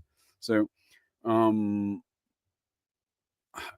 so my entire goal is to extract information from him, right? So, in fact, most of the conversation, when he's saying anything to me, like when he's talking and like give me some sort of sales pitch thing, I'm just giving him the old Wayne's World 2 routine, if you will. Everybody that there's still plenty of tickets left. But that's no reason to wait till the last minute. Because it's just a chance for the city of Aurora. Got on real Wayne's World 2 bender here for tonight's show, but no, I just think that's a hilarious scene. He's not paying any attention, and I was much like that radio DJ Harry Shearer there, the actor. I was wasn't paying a lot of attention to Buffalo Jared's nonsense. I just wanted to get the details that I needed to get, and I was willing to wait out the rest of the nonsense in which I could, obtain this information without alerting him in any capacity that I was having anything other than a business conversation with a possible prospective relationship as a PR representative for me. So one of those things was, how did he find out about me in the first place? Who said, hey, Buffalo Jared, you need to call old Double J there. He needs a PR rep. Remember I said we briefly got into that exchange a little bit in DMs and stuff. So I was elaborating on that further. Again, all of my communications with this guy were limited and as possible. And again, this conversation, I would have liked to have been there a lot shorter, but at some point in time in the conversation, I decided I was no longer getting any further information from this man. And again, I reiterated my previous points of no, thank you, sir. I do not need PR representation, and I appreciate your time. But before I could do that, and I needed to get some details and data. And one of the first things I approached in that conversation, from my end of that conversation, was, where did you find out about me, bud? Why did you think that I needed PR, but who told you about me? He says, Jared tells me, he says one of his other clients was a fan of Operation GCD. I'm like, well, that seems reasonable, right? So then I ask, all right, well, that's cool. I'd like to reach out to them and say thank you. Do you have that client's name? Again, not to alert them. So he said, Buffalo Jared tells me, he says, yeah, they're on my website. So I go to his website. We're on the Zoom call, and he tells me it's this. He's got a list there on his old website. He had a tab there, current clients or whatever, current, with for his agency. And on that tab, he had them listed. He tells me Christian Home Video Services. All right. So I'm on the Ravizza website. This is before Ravizza Jones. I'm on the Ravizza website. This is circa January 2020. Before the whole world shut down. So this is, still fairly normal times in the old world, if you will.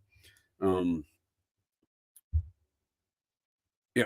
Well, I click on the link and I see this website. So I go on his website, Ravizza website, PR agency, click on his clients tab. I go to the Christian Home Video. This is while we're on the Zoom. I'm looking at their website, and it's immediate red flag. Not that there would be a Christian Home Video Service that subscribed to Operation GCD. I do talk a lot about a lot of anti-satanic business, so I can see where, I wouldn't call myself Christian or pro-Christian in any capacity, not that I speak about it, at least on my podcast, right? I'm not saying I'm not pro-Christian. I'm saying there's nothing, I don't profess or, do any sermons of Christianity on my show anywhere, but, in the capacity is, I do a lot of talking about satanic murders and cults and stuff like that. At the time I was like, all right, well, that seems fair enough, Buffalo Jared. I thought to myself, I said, fair enough, sir. Christian Home Video. Okay. But when I click on the tab of the Christian Home Video on their website from his website of clients listing, right, I see this outdated. This is 2019. I see this outdated website. Looks like it was made in 2007, right? And it says that they're please send in your Christian home video VHS home videos, and we'll transport them. What's the word I'm looking for? Transport. We'll copy them over to DVD for you. How about that one? And I'm like, DVD? Website looks like it's in 2007. They're trying to sell you Christian home videos getting transferred into DVD format. This is 2019, friend. We've gone digital. So that was a red flag. So again, I wasn't immediately red flagging the Christian home video, although it wouldn't have been the first thing, I guess, who would send anybody my way. Like, all right, well, no disrespect to anybody. I'm just saying, like, this wouldn't have been my first guess. I'm like, all right, cool, Christian video. But I didn't question it until I went to the website while on the Zoom call with Buffalo Jared and said, oh, immediate red flag. So then I started trying to get some more details. I'm like, oh, these Christian home video people? Oh, that's awesome, Jared. That's great stuff. They're nice people. Okay. So we went through some of those pleasantries because I want to see where he's taking that story. I want to see if he's going to be some names. Maybe he's going to, not be able to bullshit his way out of it. He was a good bullshitter. He was a fine bullshitter, this Jared. So, we continue to chat, and I'm like, well, what do you offer me, bud? Like, what can you do? I see you're in Beverly Hills. I don't go there. I don't do stuff there. I said, I see you're in Manhattan. I used to love the place. Don't fucking like it. It's a cesspool. What do you got for me? And he gave me some sales pitches and stuff like that. And in doing so, then I started navigating his stories and trying to get more details out of him, which, he probably didn't realize I was doing in the first place, but nonetheless, he's an interesting character, this Buffalo Jared. Interesting character indeed. And that's when I learned, more about the family business and, the Ravizza family business, this jet setting lifestyle he claimed to have, the Ferraris, he had some of those tales, right? But, some of the other stuff, I could discern was actual probably fact versus the way he wants to, present himself, right? Is this jet setting world-class athlete who skis the Swiss Alps and, surfs in Hawaii. So drives Lamborghinis, poses on red carpet affairs with his, I'm not gonna lie to you, his fiance she wasn't ugly, but she didn't smile and she looked like a complete fucking maniac. Like Jared. I used to joke they were a match made in hell. But again, I would conclude my conversation with Jared that day, January of 2020. And I would, generally go about my business thinking, again, I had some, even if I have, suspicions or a gut feeling or doubt, I tried to focus on those things because I feel like if you focus on those things, then it's just going to happen. But it didn't matter. I think it was 2 days later, Jared's sales pitching me again on Twixter, right? Hey, how's it going? Really hope you change your mind sometime in the future. I'm like, change my mind sometime in the future? What is going on right now? That was kind of response I had. So, I would leave some, I went to a period of weeks or 2 months or so. I would just leave messages unread from him, mute the conversation, if you will. I didn't block him because I still wanted to see what was going on. I want to be able to follow him and whatnot too. But I didn't care what he was writing me, at that point. And then, eventually cough, world shuts down in March or so. That's about the same time I started. It was during that shutdown time period where I read some of those unread messages I had for a couple months by that point. And it was just, I'm like, where's this dude coming from with this stuff? I'm like, I'm thinking, reading his messages, he's just not taking no for an answer. And it's aggressive. It's weird. Same as he's making you're weird.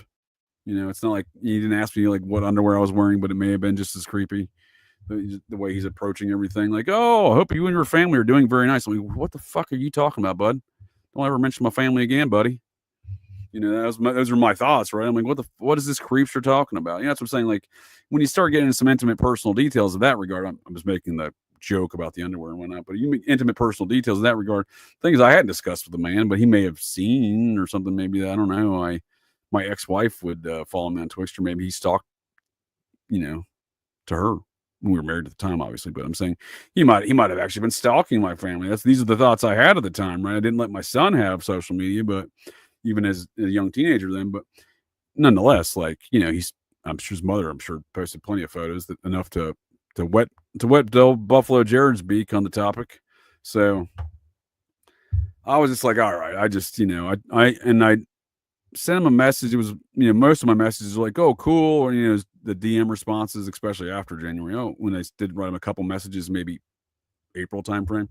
It must have been May or so. So about 10 months or so was the span of our active communications. And I was just like, hey, man, it's COVID, dude, it's a tough time for everybody. You got to concentrate on my business, my family, and yada, yada, yada. And, somewhat lengthier message, if you will. And, I didn't hear from him again. But nothing told me at the time. I was like, again, I had a feeling, this guy's not going anywhere. I'm going to hear from this guy at some point, right? Yeah, I don't know. Where do ideas come from? I often ask that question to myself and toy around with the notion because I tend to subscribe to the understanding that when we go to sleep at night, what we call our subconscious doesn't operate on the same time space continuum, if you will, as we do in our conscious life. And these instances where folks think is deja vu or is simply just your lack, our general lack of understanding as a species and humans and whatnot of how the subconscious works and where do ideas come from. So when I say that I had this gut feeling or I had this notion or I had this idea that I hadn't heard the last of old Buffalo Jared, I often now wonder if that's just my subconscious mind traversing this time and space, especially during sleep, sleep time and whatnot. And I'm really just remembering the future, if you will. So this would explain deja vu, these kind of, explanation of your subconscious can essentially see things in the future, if you will, because it's experiencing these things not within a single point of space and time, but, not constricted to these elements of what we call space and time. There's a fellow that wrote that I had some of these ideas years ago when I nearly took that bullet in the back of the head that I dodged, that I discussed last week, of my good luck before I met Robert the Doll, my evidence of good luck, right? But it was after that incident when I was like, I had to start understanding space and time. It just, nothing made sense. Prophetic dreams or deja vu or whatever you want to call them made no sense to me because I didn't mention it last week, but I had a prophetic dream of that instance, which caused me to later then duck when I felt that then reliving that experience in a deja vu type fashion, although it hadn't happened yet. And I only knew about it because my subconscious had traversed time and space unbeknownst to me and alerted me when that time had come up.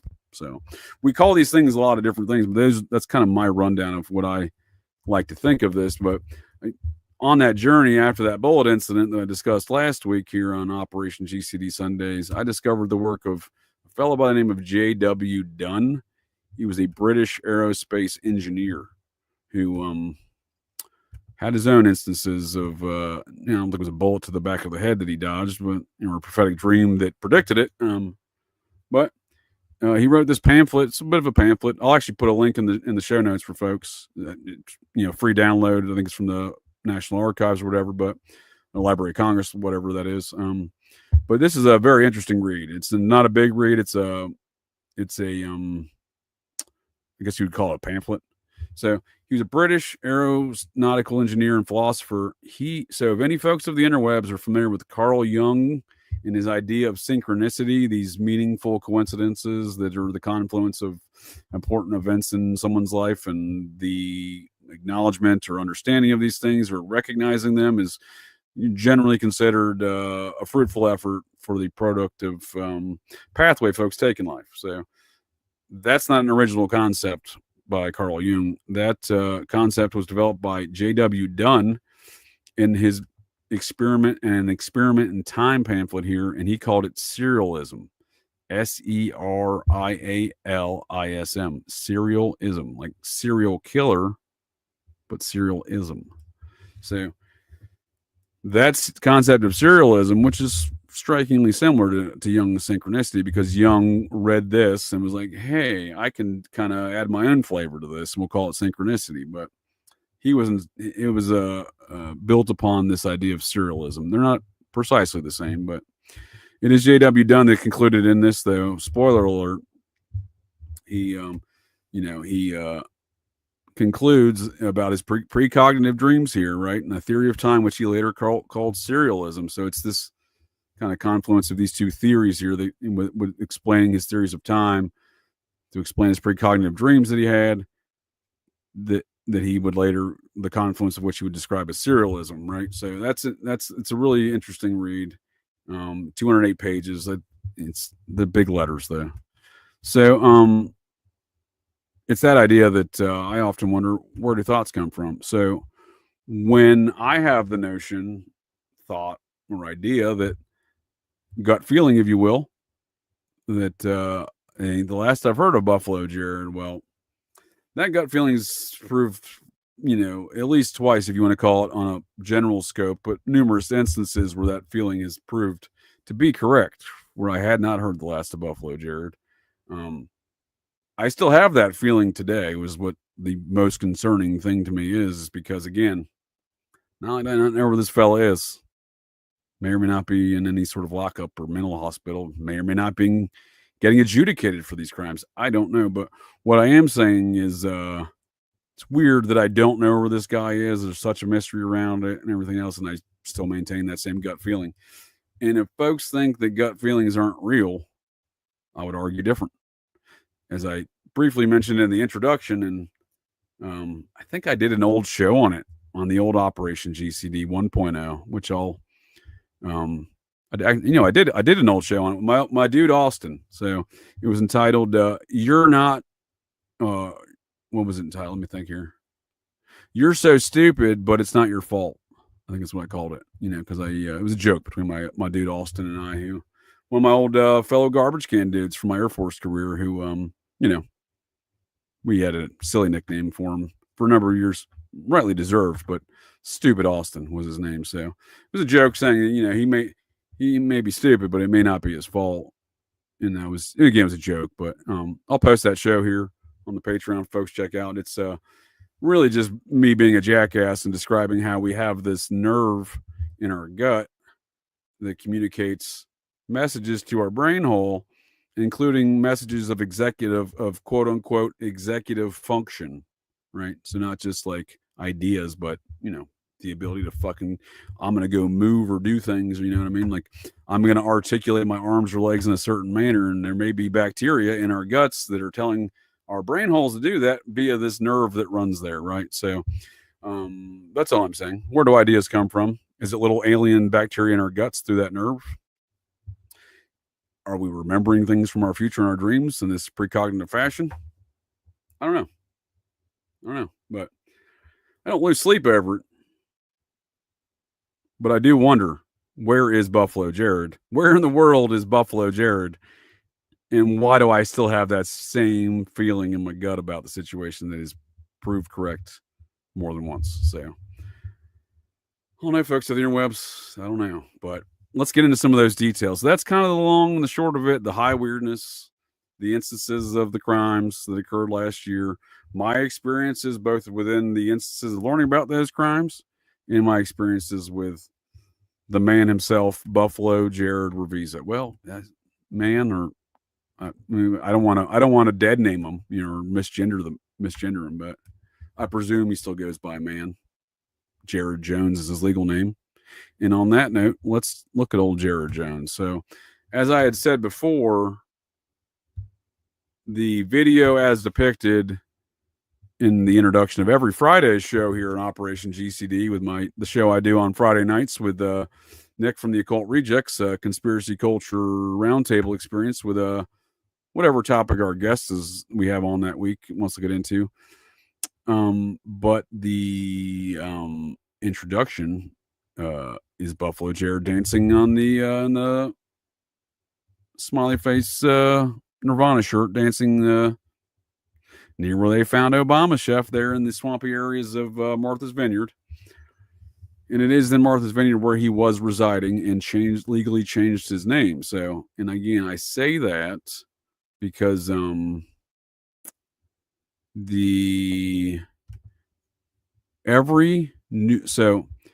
on top of all of the other high weirdness that I've explained here, right? The thing that again, how hard is it to get someone's name right? So why will the media get this dude's name right?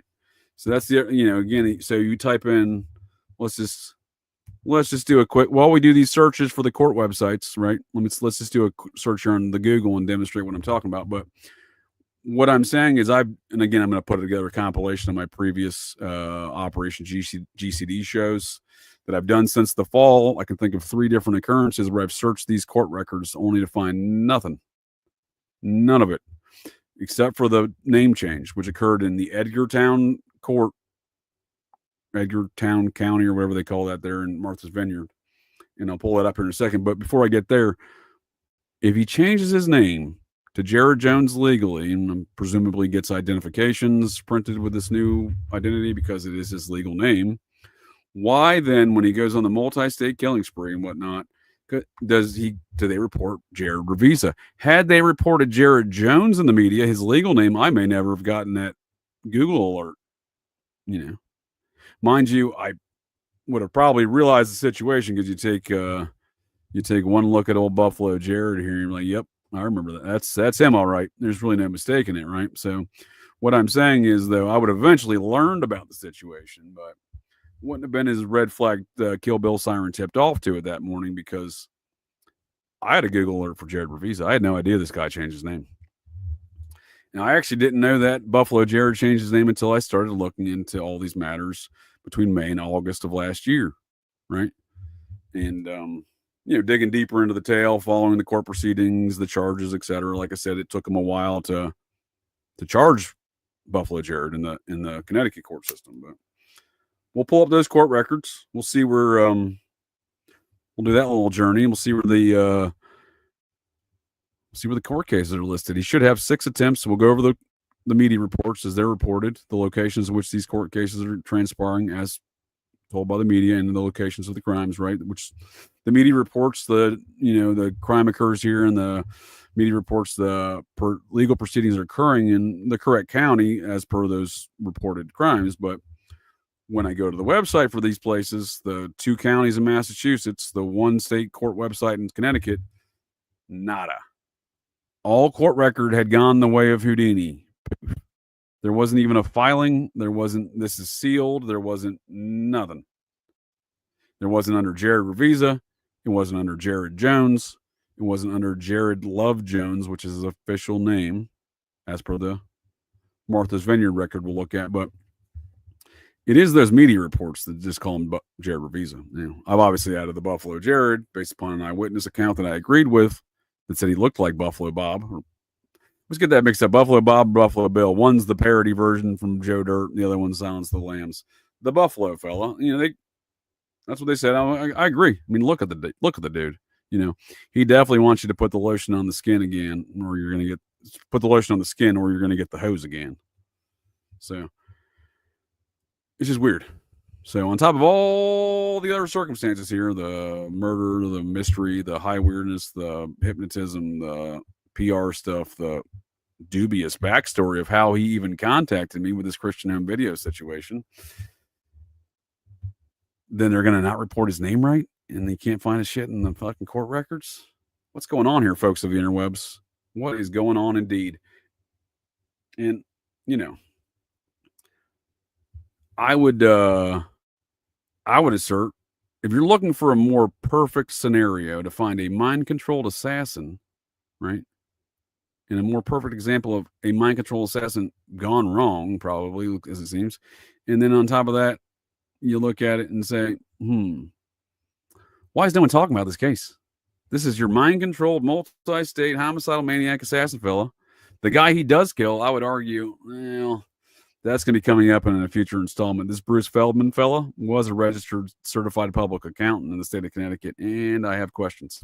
So what I'm saying is maybe, when the conspiracy culture, conspiracy theory podcast hosts, etc., not to besmirch any of them across the interwebs, folks are entitled to their own opinions. I'm just saying, when we're looking for scenarios, myself included, of these program to kill Dave McGowan type scenarios still affecting our society, did a great job at highlighting how it's affected our society in the past. If we apply those same characteristics, salient characteristics, the very important aspects of those cases, and compare them to the very important aspects of what's going on here, how is this any different? So we have a conspiracy culture that get distracted by bells, whistles, and little shiny things, apparently, because we have a mind-controlled sports hypnotist family member who worked in the family business, who's an elite athlete, who went to college, believe on a lacrosse scholarship to a D2 college in Connecticut, who I can assure you, based upon photographs, it seems to be a physical freak of nature. Kind of reminds me of that psychopathic albino James Bond villain guy. No one talks about this. I mean, this is like the fucking circus of these kind of activities. It's the field day of these activities, if you will. Circus, field day, whatever this is. I don't know. What I'm saying is, you put it in the checklist of the kind of the mind-controlled assassin stuff is, purported and theorized by author Dave McGowan in his Program to Kill. And you look at this situation with Buffalo Jared Ravizza. To me, they're precisely the exact same. Again, it's the odd behavior afterwards that really troubles me too. It was regards to this mind-controlled aspect, this hypnotized assassin aspect, right? Because the dude murks a guy and seems very effective, very effective. I mean, I yet to see any of the official reports. My understanding from statements made by on social media by some of the neighbors, the word on the scuttlebutt there in the neighborhood was it was a bloody scene. So you contrast that with Buffalo Jared's next stop at the Plymouth AMC movie theater. I'll look to see what movie was playing. He goes in. There's 2 teenage girls and 2 younger girls, one of which was a sister of the older girls, I believe the story goes. He slashes those girls. I don't think he stabs them. You don't think he's just slash and then runs off laughing and screaming like a maniac, looking like Buffalo Jared there. It's not a very effective attack. If he's going to effectively attack Bruce Feldman, I would argue perhaps Bruce Feldman was his target, and the rest of it, that shit didn't go right. Maybe his mind control went wrong. Maybe he was never supposed to go to AMC Braintree, Massachusetts. Maybe he was never supposed to slash them girls. Maybe he was never supposed to drive 60 miles down the roadway to Plymouth, Massachusetts, home of the Pilgrims. Go through a McDonald's drive-through it's one of those ones in the rest area. So it's like you have the parkway, and then you have like a rest area in the middle of the double-sided lanes on the parkway, right? And then you got the gas station, and then you got a McDonald's in there. He goes through the drive-thru. He waits. He orders food. I don't think he paid for it. He gets up to the window. They hand him the food. He stabs him. There's no sense of urgency here. He's already murdered a man in Connecticut. There's an active manhunt across all media for Jared Ravizza. Again, his name's Jared Love Jones. So if they're looking for Jared Ravizza, they're looking for the wrong guy. Legally speaking, I'm just saying, you can look at that maniac and be like, that's probably the same guy. But they're looking for Jared Ravizza, and his name is Jared Love Jones, right? That's weird again. But he waits in this drive-thru, active manhunt, murked a dude, slashed some teenage girls, plain sight of everyone. There are lots of reports of the AMC theater. Everyone saw him. Lots of reports of McDonald's, lots of eyewitnesses. Everyone saw him. He's not maintaining a low profile. These are things that I would not expect him to do, mind control assassin style, unless shit went wrong. And again, how can you be so effective in the murder of Bruce Feldman? You may say it's his boyfriend and it's motivated by sexual tensions or whatnot. Great. Fantastic. Still effective. And in contrast, not effective at all. He stabs him in the hand at McDonald's. No sense of urgency. Pulls around front.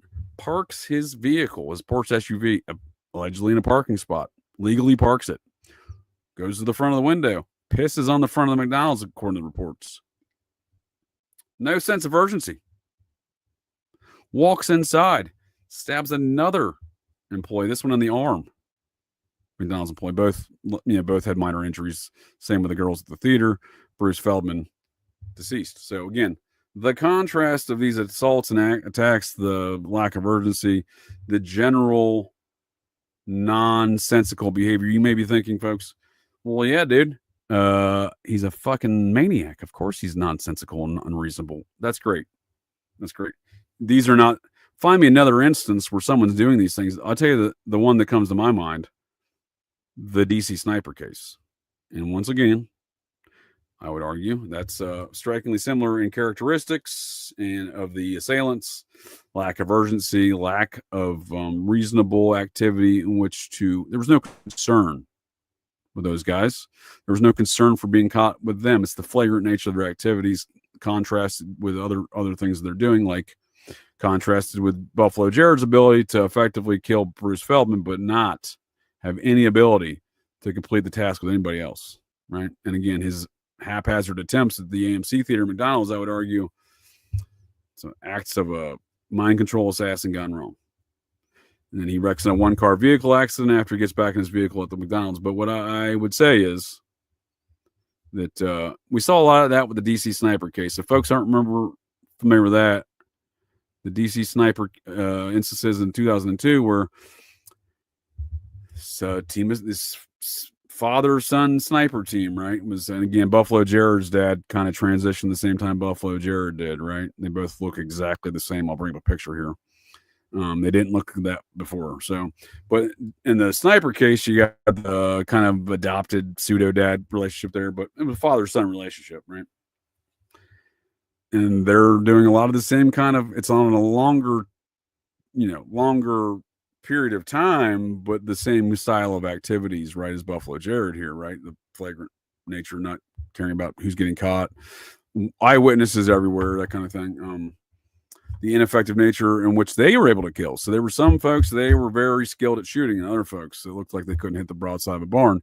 Some of the folks they were very skilled at shooting happened to be connected to the anthrax out of Fort Detrick, the whole anthrax attack. You know, when someone shipped some military grade anthrax powder from the army camp of the medical command there at Fort Detrick, Maryland, to senators who voted against the going to war with Iraq. I think is what the hell that went down. Congressmen and senators who were not all about going to war with Al Qaeda there in 2003, right? 2002, I suppose, leading up to the the big invasion in 2003, right? The soft invasions there post 9/11, but this was the period in between, and it just so happens there were some eyewitnesses to a lot of this anthrax stuff that just happened to be murked in the DC sniper case. And then the Montgomery County Sheriff's Department Sheriff Charles Goose, Charles Goose, he does a press conference where he clearly Charles Moose, he clearly conveys a coded message, right? Coded message to the DC snipers, telling them to turn themselves in. And I believe it was 2 hours after that press conference. This is like 2 weeks into the carnage. Again, longer period of time, similar, mode of operations as Buffalo Jared's activities. Minus they had guns, he had knife. A lot of similarities though. But it was hours after that press conference where he's passing this coded message on here. Mr. Charles Moose, Montgomery County, Maryland sheriff, there just north of the county, north of the District of Columbia there, where the DC Beltway snipers were going all around the Beltway there, right? Numerous places around DC, around the quote unquote Beltway, the highway system. He's passing a coded message, and then they find the Lee Boyd Malvo and his criminal cohort, the DC snipers, if you will, asleep in a car at a rest area, right? So it's almost like that coded message put them into a hypnotic state in which they could then go locate the DC snipers, right? Because the law enforcement was looking for a van, a white panel van. In fact, they were found in a sedan of some regard where they had set up a sniper's nest in the trunk, right? John Allen Mohammed was his co-constituent. He had the father kind of relationship to Lee Boyd Malvo, right? This was February through September of 2002, killing 7 people, right? Killing 7 people. But they were caught. Let me see I just want to see what Wikipedia, the source of all information on the interwebs here, says of how they were caught. Because, pardon me there, I remember this, and I'll play the clip, this weird coded message. Let's see here. It says, Malvo was initially arrested under federal charges, but they were dropped. He was transferred to Virginia custody. I guess I didn't realize that. I thought they were prosecuted under federal charges. I'm gonna have to go revisit some of these court records, folks, because I thought they were. I could have sworn that was a federal case. Yeah, because here we go. Because they murdered FBI analyst Linda Franklin in the commission of an act of terrorism. He was charged by the Commonwealth of Virginia for 2 capital crimes: the murder of FBI analyst Linda Franklin and the commission of an act of terrorism. How is that not a federal offense, right? How is that not the jurisdiction of a federal offense? And the FBI, it's their own employee, nonetheless. That's all federal. So that's weird that they did that. I didn't realize that. So anyhow, I believe Linda Franklin was one of those individuals with a little bit too much information on that anthrax business, but they don't want to tell me here readily how these 2 individuals got busted, do they? Nope. All right. How about the story? You figure Wikipedia can at least give me an accurately available lie in which to achieve this narrative of how these 2 individuals got caught. But I assure you folks of the interwebs, it's mysterious. They're going to make me click on a different link, these bastards.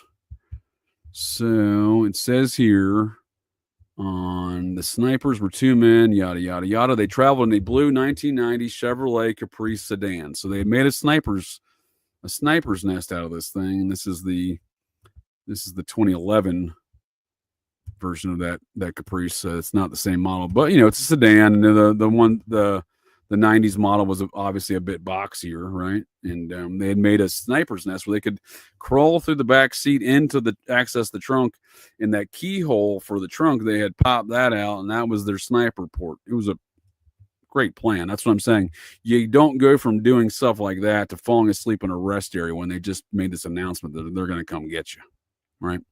It's the juxtaposition of these activities, right? Again, it's the contrast in nature of comparing their own activities against each other, just like I was comparing Buffalo Jared's own activities to Buffalo Jared.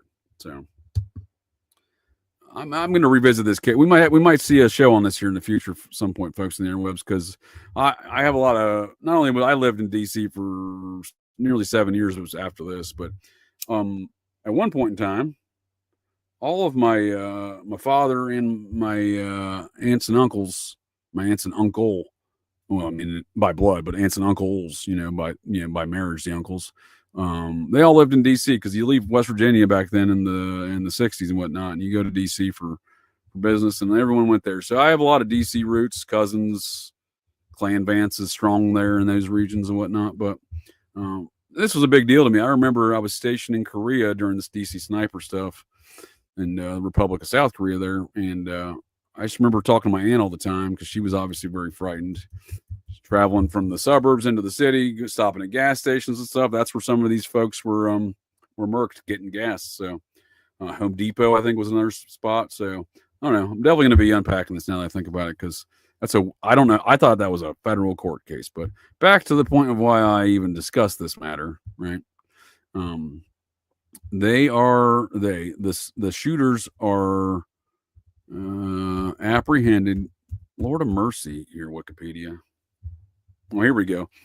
Someone had reportedly heard a popping noise and seen a white box truck. Again, they were looking for this white panel van or box truck, not the blue Chevrolet Caprice, right? After the murder, Washington, D.C. witnesses began telling police that they had seen a blue Chevrolet Caprice rather than a white box truck. Well, that's an interesting detail, Wikipedia.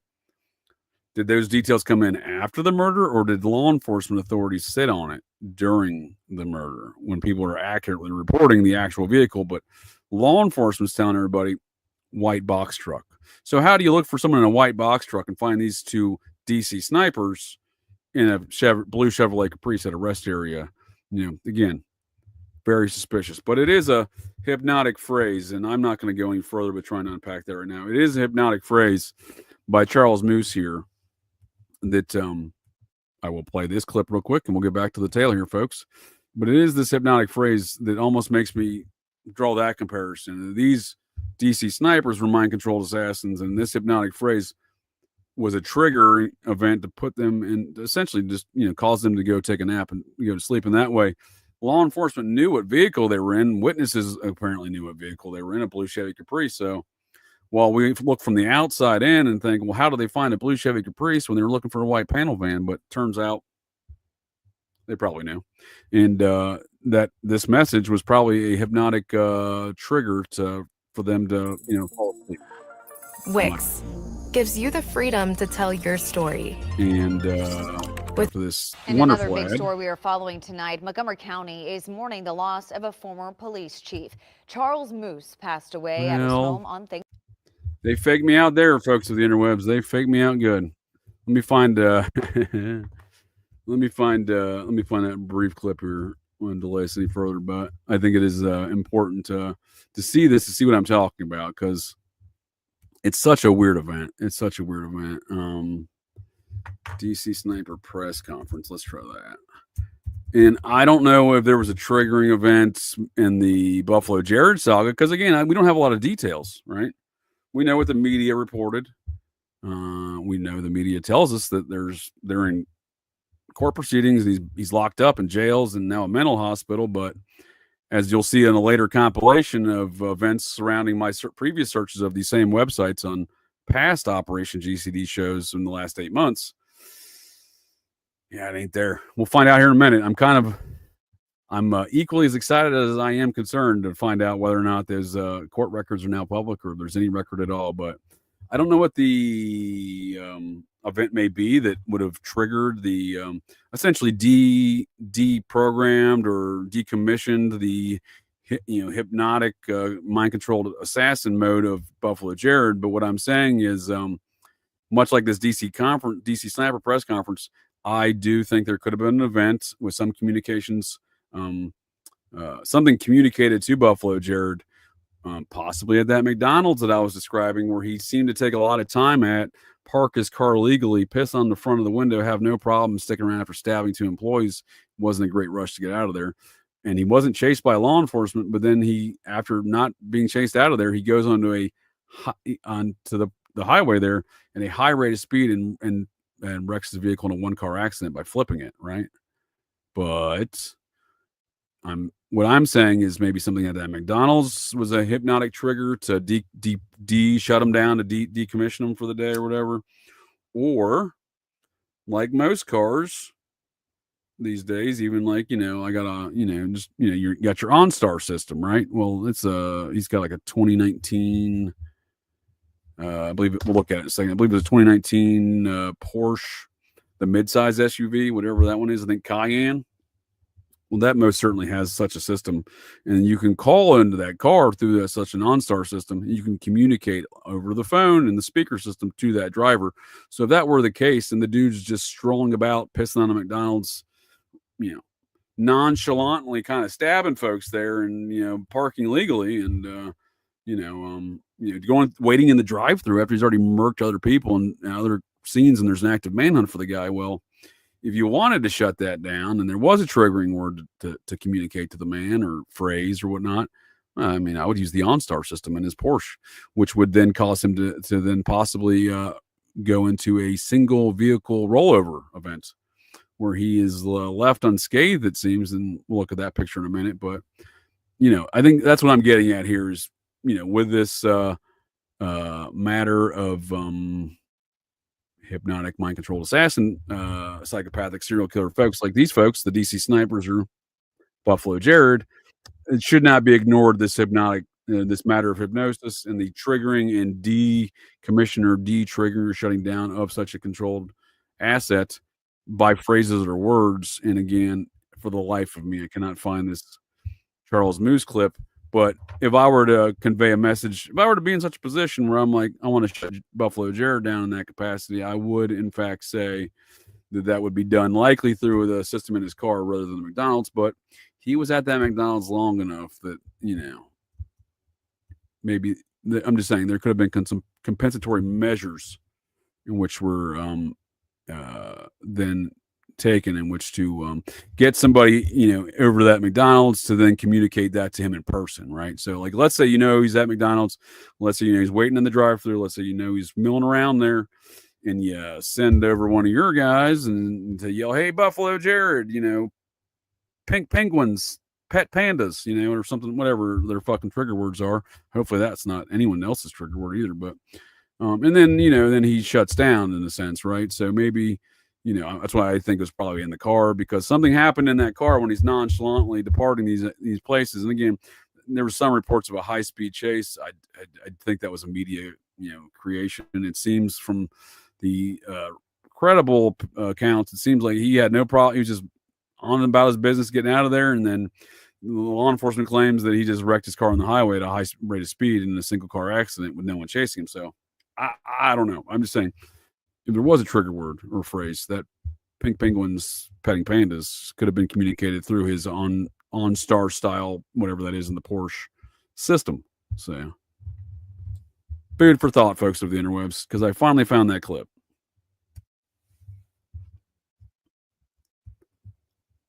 So this is 2002. Here we go.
So it's those statements there with the you called us, we called you, we set up this phone line, we're doing these things.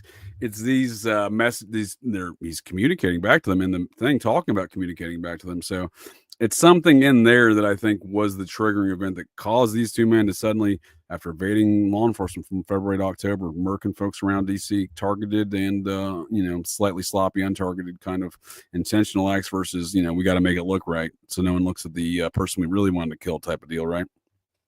Like that FBI analyst. So I don't know, a lot to be said there, I think, but let's go and look at the media. Let's bring this here barn burner of a tale on for a close here in the latter closing portions of the show here, folks. We'll look at the media reports, some more of Buffalo Jared's activities, and again, those court websites. So this is the fun part. This is the part I've been waiting for / avoiding, because like I said, I've discussed these matters in previous Operation GCD shows and whatnot. And again, I like to joke about them. So I'm happy to take questions from folks. Can't joke about stuff and not expect folks to ask questions or include him in my introduction for Fridays there. But, this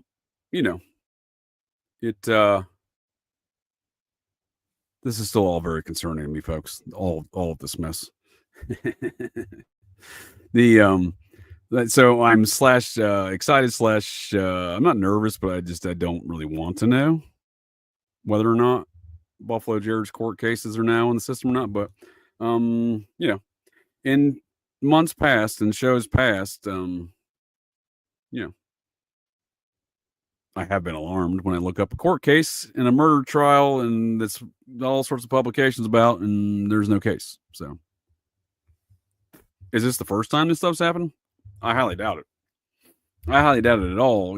I think one thing that could be said is there would be no court case if you stamped it national security, program to kill style. I'm not saying that's what happened here. We live in a time and here in America, and what I like to call a post-meme world 2025, meaning the last few years of the COVID and 4 years after were kind of meme world 2020 and the 4 sequels.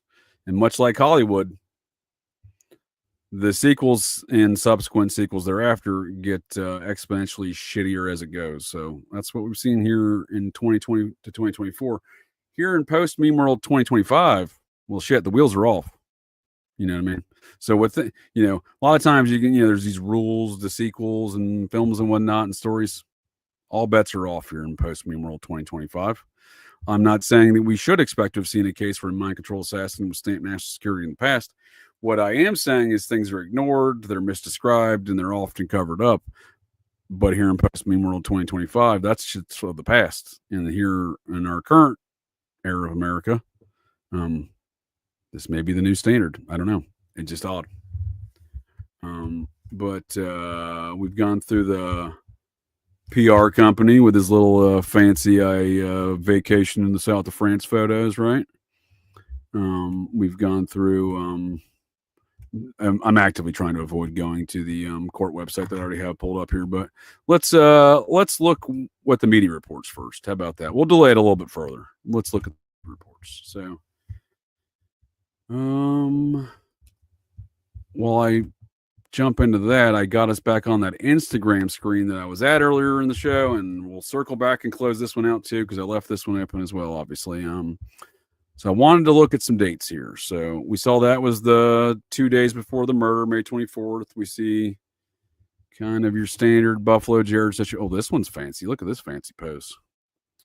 So that's May 7th, 2024. Doesn't say the location, but that does not look like his Martha's Vineyard home. So that may be that Connecticut River home, Deep River, Connecticut home. As I said, they've been staying there for a couple weeks in that Airbnb, but as you can see here, wow, he's doing some graphics here. We got Jared Jones. His legal name, by the way, not Jared Ravizza.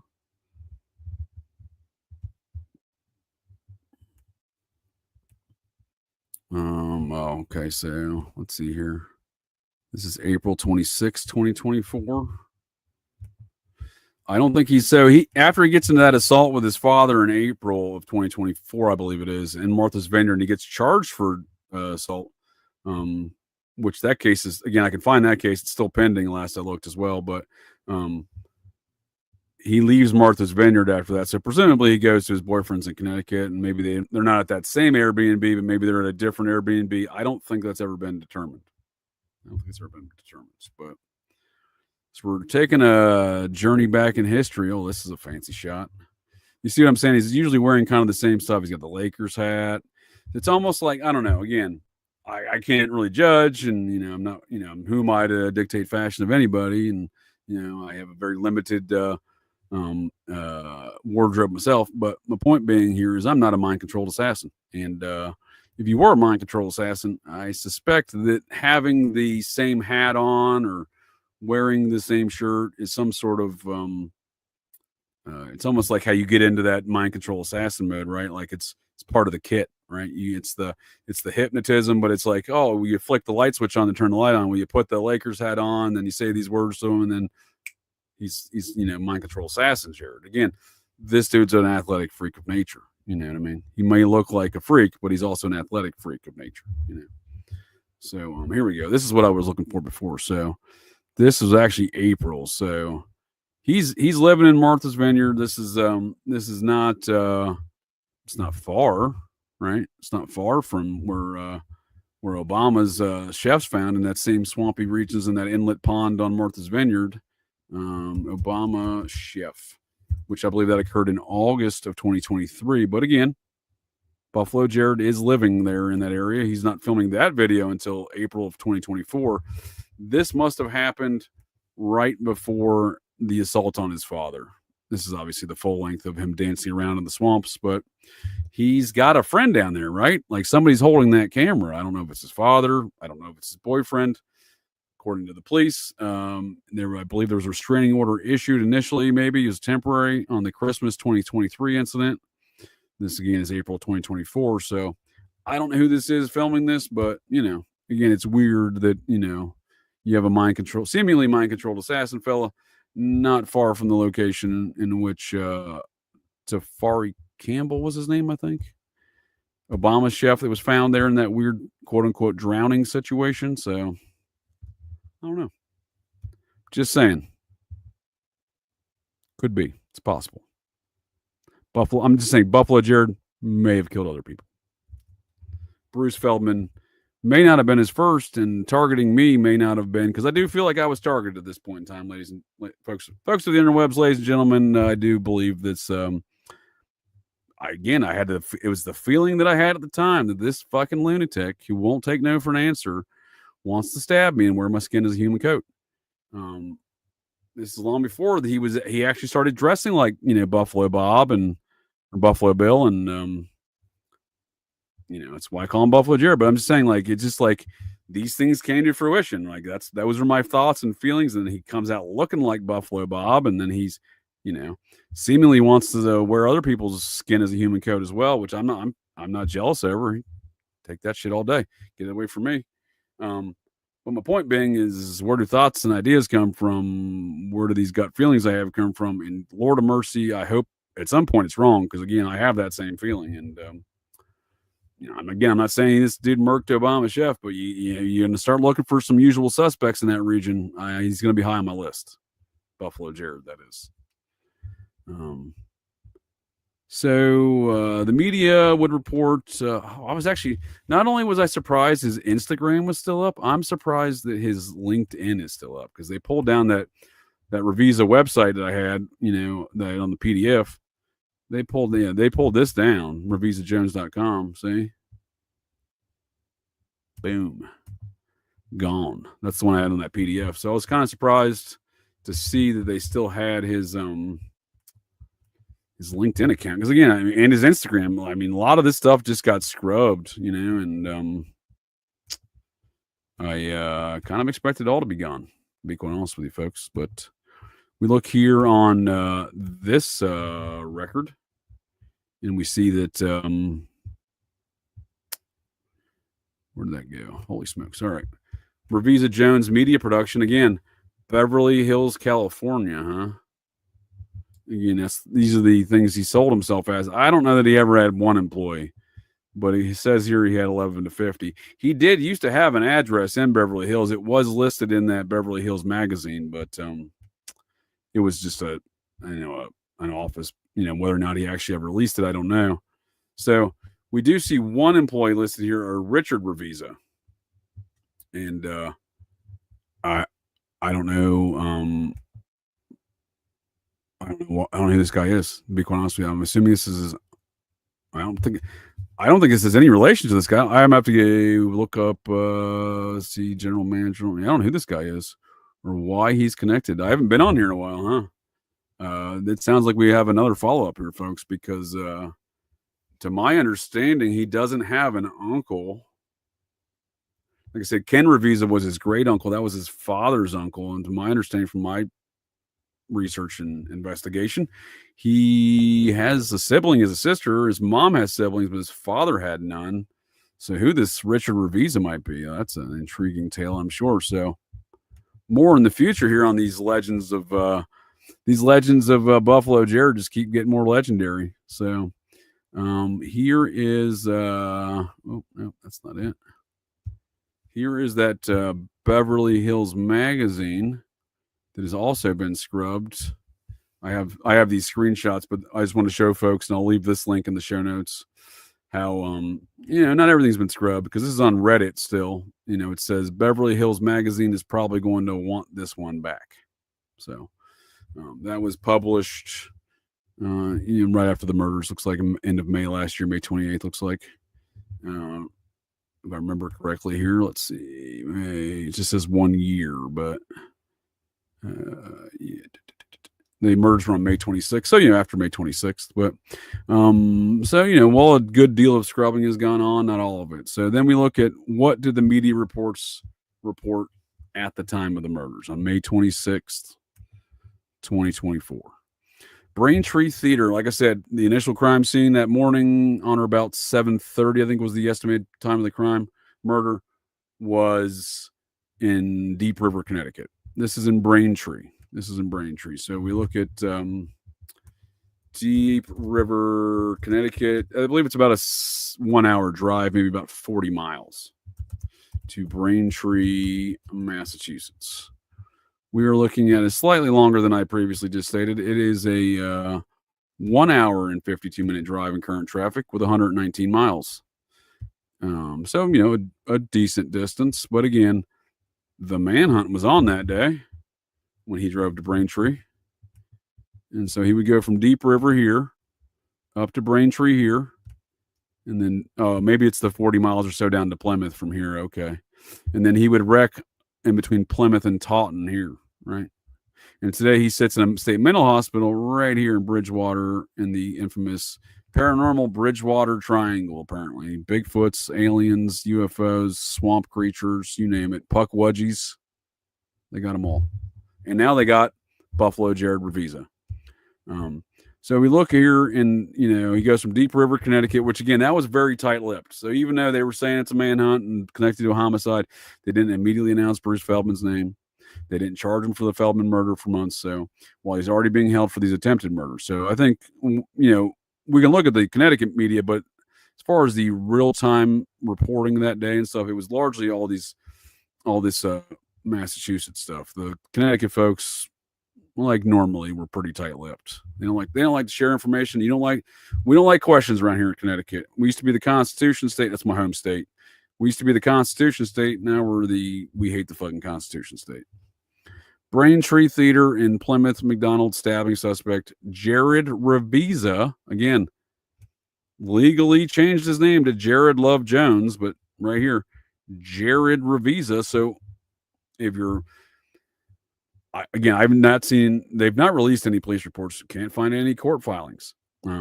But those court filings, those reports should say Jared Love Jones. Where the media got Jared Ravizza from in the first place is beyond me. This is how it was reported. Jared Ravizza, the Martha's Vineyard man accused of stabbing 4 children at an AMC movie theater in Braintree and 2 people at a McDonald's in Plymouth, has a quote-unquote heart of gold, according to an article written about him last year. Again, this is that Beverly Hills magazine, right? These were things he would continue to do to put in these vanity pieces. So this one they're referencing was 2023. So I don't know if it was the same magazine. I'll have to look here. But but that seemed to be his MO, is doing these vanity pieces to promote his business, a business that I think existed in Buffalo Jared's head and on a couple websites, right?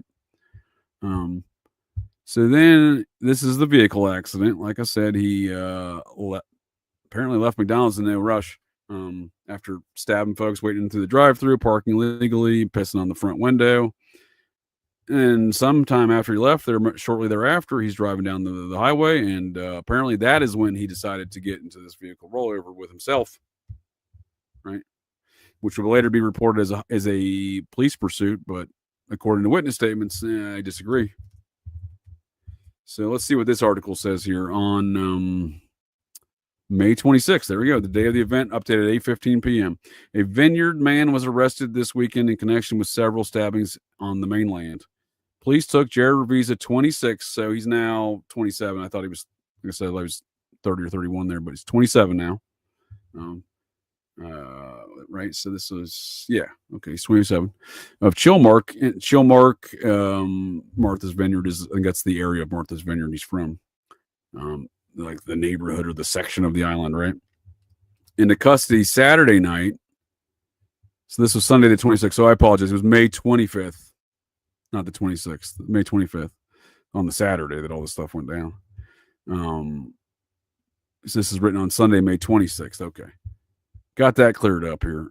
Stabbed 4 people. And in custody Saturday night after he allegedly stabbed 4 children at a movie theater in Braintree and 2 employees at a rest stop, McDonald's in Plymouth. Like I said, it's one of those deals. It's the middle of the highway type. It's right by Plymouth, just outside of the town of Plymouth, but one of those deals where you pull into the middle of the roadway rest area kind of deal, and then you pull right back out. So it's not like an exit off the highway, but I mean, it is an exit, but you're exiting in the median, if you will.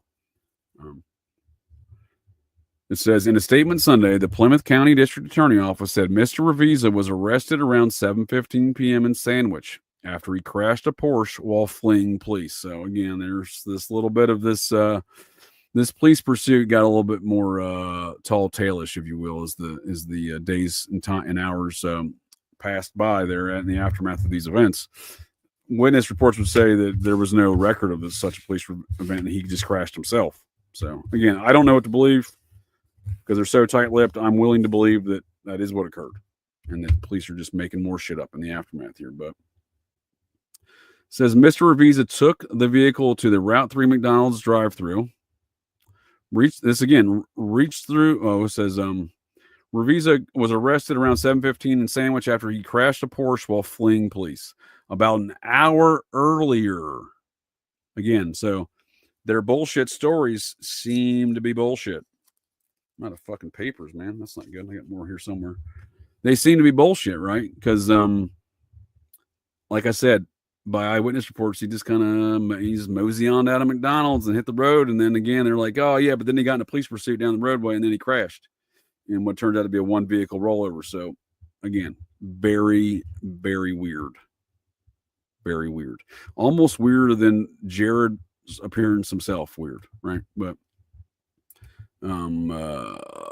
please stand by, folks. I got a brief intermission here for us. Once again, as I look at this. Oh, there it is.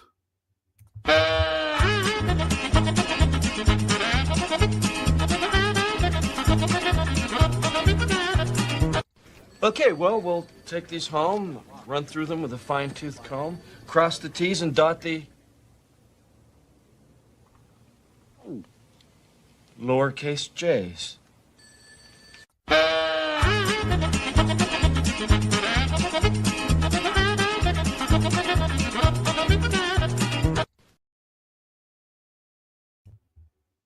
And I'm back, folks. How to get find my papers. So we see this narrative that I've been laying out here for us, folks. This conflicting narrative events, the strange activities, the going through the drive-through, the pissing on the front window, the nonchalant nature in which Buffalo Jared departed these premises.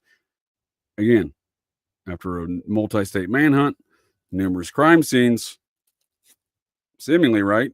Seemingly, that's what they're telling us, at least, right? And then culminating in a single vehicle rollover that would later be described as a police pursuit an hour after he left McDonald's. Again, he wasn't an hour away. You know what I mean?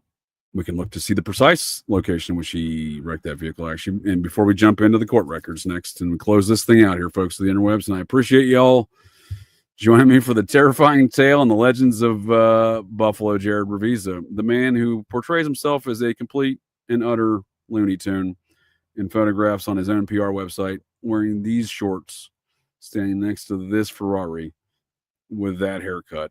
And you're going to tell me this dude looks normal? You're going to tell me this dude wants to be my public relations representative, huh? All right. Not looking like that, buddy. Not Buffalo Jareding it up or not. But we can look to see where the precise location of that vehicle accident was, and then determine whether or not precisely how far away that was, right? Because I assure you it was not a mile or not an hour away. So as they depicted here in this local, I try to look at the local media coverage a lot of times, especially for the, the finer details, if you will. So this is actually the Vineyard Gazette. So this is actually out of Martha's Vineyard. Never been to Martha's Vineyard. Heard it's nice. When I say heard it's nice, given the nature of activities, the people, Alan Dershowitz famously tells a story of how he first met Jeffrey Epstein at Lady de Rothschild's house on Martha's Vineyard. So that's not enough tomfoolery and, nefarious characters to deter one from Martha's Vineyard. You got the Obamas living theirs, Buffalo Jared and his dad living theirs. I do, however, like Nantucket. I used to vacation there a lot as a youngster.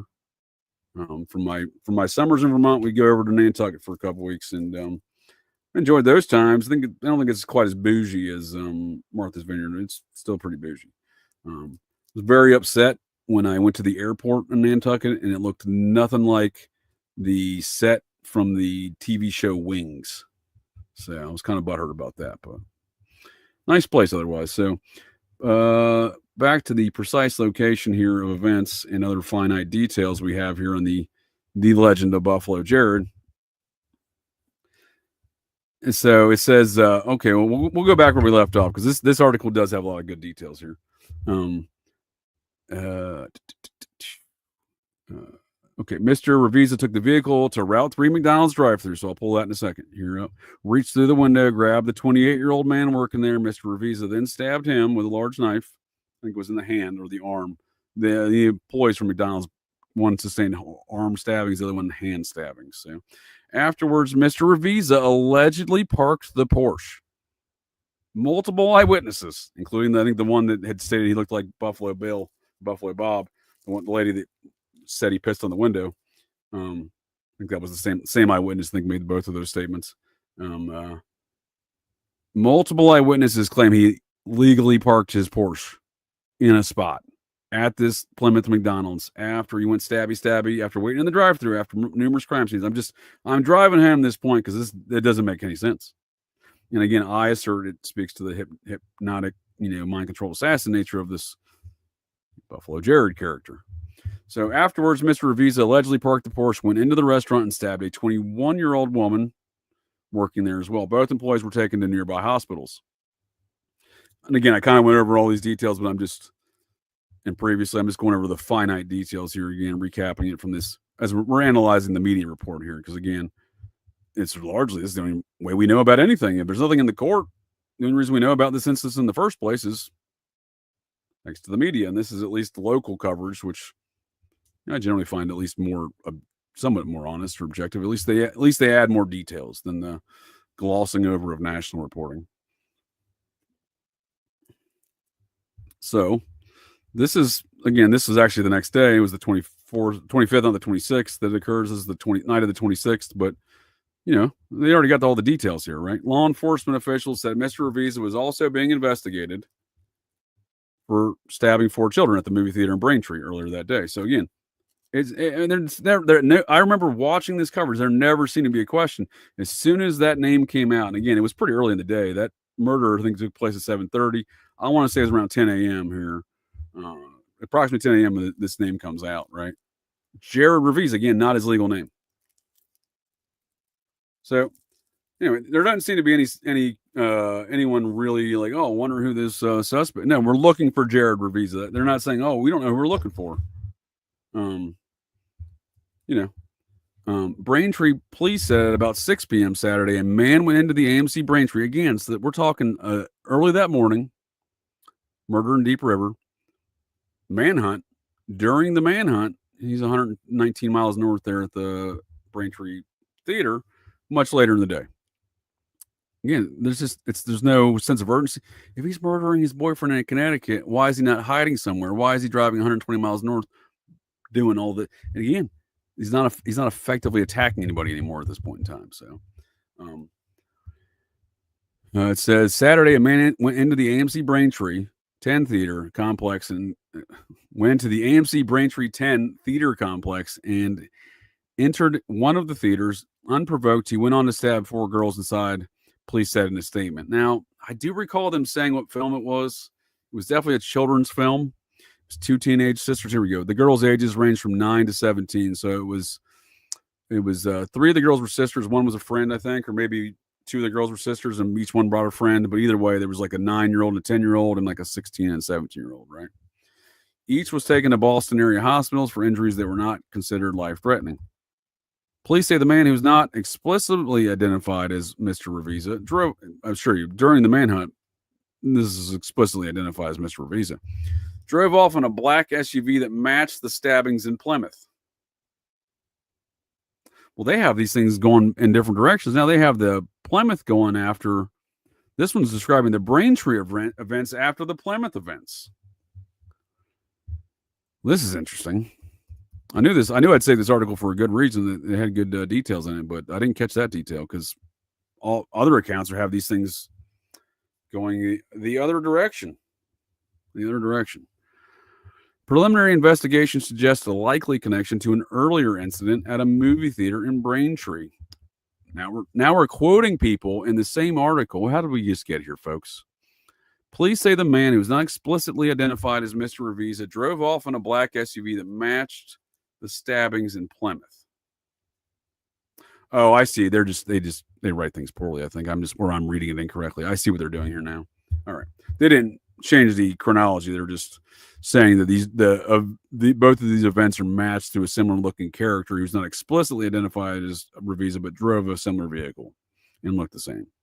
Again, there was no questions during these events transpiring or whatever. Like, again, the communications in Connecticut were so strange because they were quick to name him as a suspect, quick to name him a manhunt, and then never want to talk about it again, and don't charge him for months, right? So, and may or may not be, as we close this thing out here, may or may not be actually in the court system. So, preliminary investigation suggests a likely connection to an earlier incident at a movie theater in Braintree, resulting in non-life-threatening injuries to 4 juveniles. Okay, so state police said in a statement about the Plymouth stabbings. All right, so Mr. Ravizza was taken to South Shore Hospital for injuries after he crashed in Sandwich. Okay, according to Plymouth District Attorney. Again, Plymouth, that's where he's being held. These are the statements being made by the Plymouth authorities, right? He is scheduled to be arraigned in Plymouth District Court Tuesday, facing assault with intent to murder and 2 counts of assault and battery with dangerous weapon for the Plymouth incidents. Now, they have photographs of him going in and out of the prison, or the court hearing. For this court hearing, they have pictures of him in the court. We can look at that in here in a second. But what they don't have is a record of the court records on their website for the public to access. And again, I'm not saying they're not having these proceedings. I'm just saying if that is the case, they may just be stamping them matters of national security. Well, you may ask, why would a mind control assassin be a matter of national security? I would say they always, all these serial killers of mind control assassin stuff has always been a matter of national security. As author Dave McGowan in his Program to Kill book states, it's the Phoenix program come home. So I don't disagree. But Mr. Ravizza is scheduled to be arraigned in Plymouth District Court Tuesday. Again, we got those pictures. Edgartown District Court records show Mr. Ravizza also had a run-in. Again, Mr. Ravizza. His name's Mr. Jared Love Jones at this point. Also had a run-in with law enforcement on the island. That's the assault with his father. West Tisbury Police, that's also one of the districts on the Martha's Vineyard Island, filed a complaint with the court in April, the Edgartown District Court in Martha's Vineyard, in April against Mr. Ravizza, charging him with assault and battery on a household or family member. So that's what occurred after he filmed the introductory video there dancing on the swampy areas near where Obama chef got killed. That occurred right after that video because that was like April 10th. I think that occurred, and that video was April 4th. So he leaves the island at that point because he's under these charges. Now, his boyfriend, the victim, alleged boyfriend, the rake guy, right? Mr. Rake Inventor, if you will. Feldman. I want to call him Corey Feldman, but what's his name now? I done forgot the victim's name. Something Feldman, right? Feldman. And they don't even have it listed in this article. Holy smokes. Anyhow, before he killed his alleged boyfriend Feldman, there, the former CPA that I have a lot of questions about his CPA business, and may have been why he got targeted for this murder here. Holy shit, this paper sucks, dude. We got a whole doobie that just fell apart here. I just done rolled it. Nonetheless, what I'm getting at here, folks, is even in this article, they don't even get Bruce Feldman. They don't even give you Bruce's name here as the deceased victim. They just refer to him as that. So again, there's all of these back and forth games being played immediately. We see, though, the assault in Martha's Vineyard. We see the Edgartown District Court mentioned, but Mr. Ravizza. Why would they then not mention that Mr. Ravizza legally changed his name in that same Edgartown District Court right here, right? This one right here, can't got a touch screen, but it wouldn't highlight. Right here, Edgartown District Court, right? Oh, I was showing the wrong tab. My apologies. So right here, we see Edgartown District Court records show Mr. Ravizza. Well, if they're looking at Edgartown court records, they should realize that his name's not Mr. Ravizza, it's Jared Love Jones by this point. And then you see the West Tisbury police complaint with his father, the household family member. That was his father. That was days after that video. He left the island at that point, allegedly, and according to all records. But again, the only other thing not listed here is the domestic incident with Bruce Feldman at Christmas of 2023 and the name change. So let's start there. Because as you can see, these media, we only know about this whole saga and the legend of Jared, not all of the legend, but the saga of the murder, mind-controlled murder assassination campaign of Jared Ravizza on May 25th, not May 26th of 2024. We only know about that because of the media, right? But it is the media that misreports things, that states things obviously incorrectly, that's telling you that they're going to Edgartown District Court, but still calling him Jared Ravizza. So, a lot to be said, I think, about that. A lot to be said there. So when they question this is a salient thing to state. While being detained during the assault on his father, Mr. Ravizza began, quote unquote, speaking to us about nonsensical things such as the deep state, Masons, and how his father wanted him dead. I don't know. It says according to the report. I don't know. They wouldn't release that report to me. I don't know. That's what I'm saying. Why be so cagey with all this information? Why misreport it? Why be cagey? Where the fuck is Jared Ravizza today? Where is Buffalo Jared is my question. So he initially, at that time, he went to the mental hospital in Martha's Vineyard for an evaluation, and apparently that's when he was let go and left the island. And I think he missed a court appearance, I believe, as well. But it was delayed until May 6th, and I don't think he showed up for that either. So, yeah, they should have already been looking for him then, right? Should already been a warrant out for his arrest in the state of Massachusetts, at least. So we get down here. So they spent the whole article calling him Jared Ravizza. They mentioned the court and everything else, other situations. Then you go in 2023. So this would have been April of 2023, a year, 13 months prior to the murder campaign here.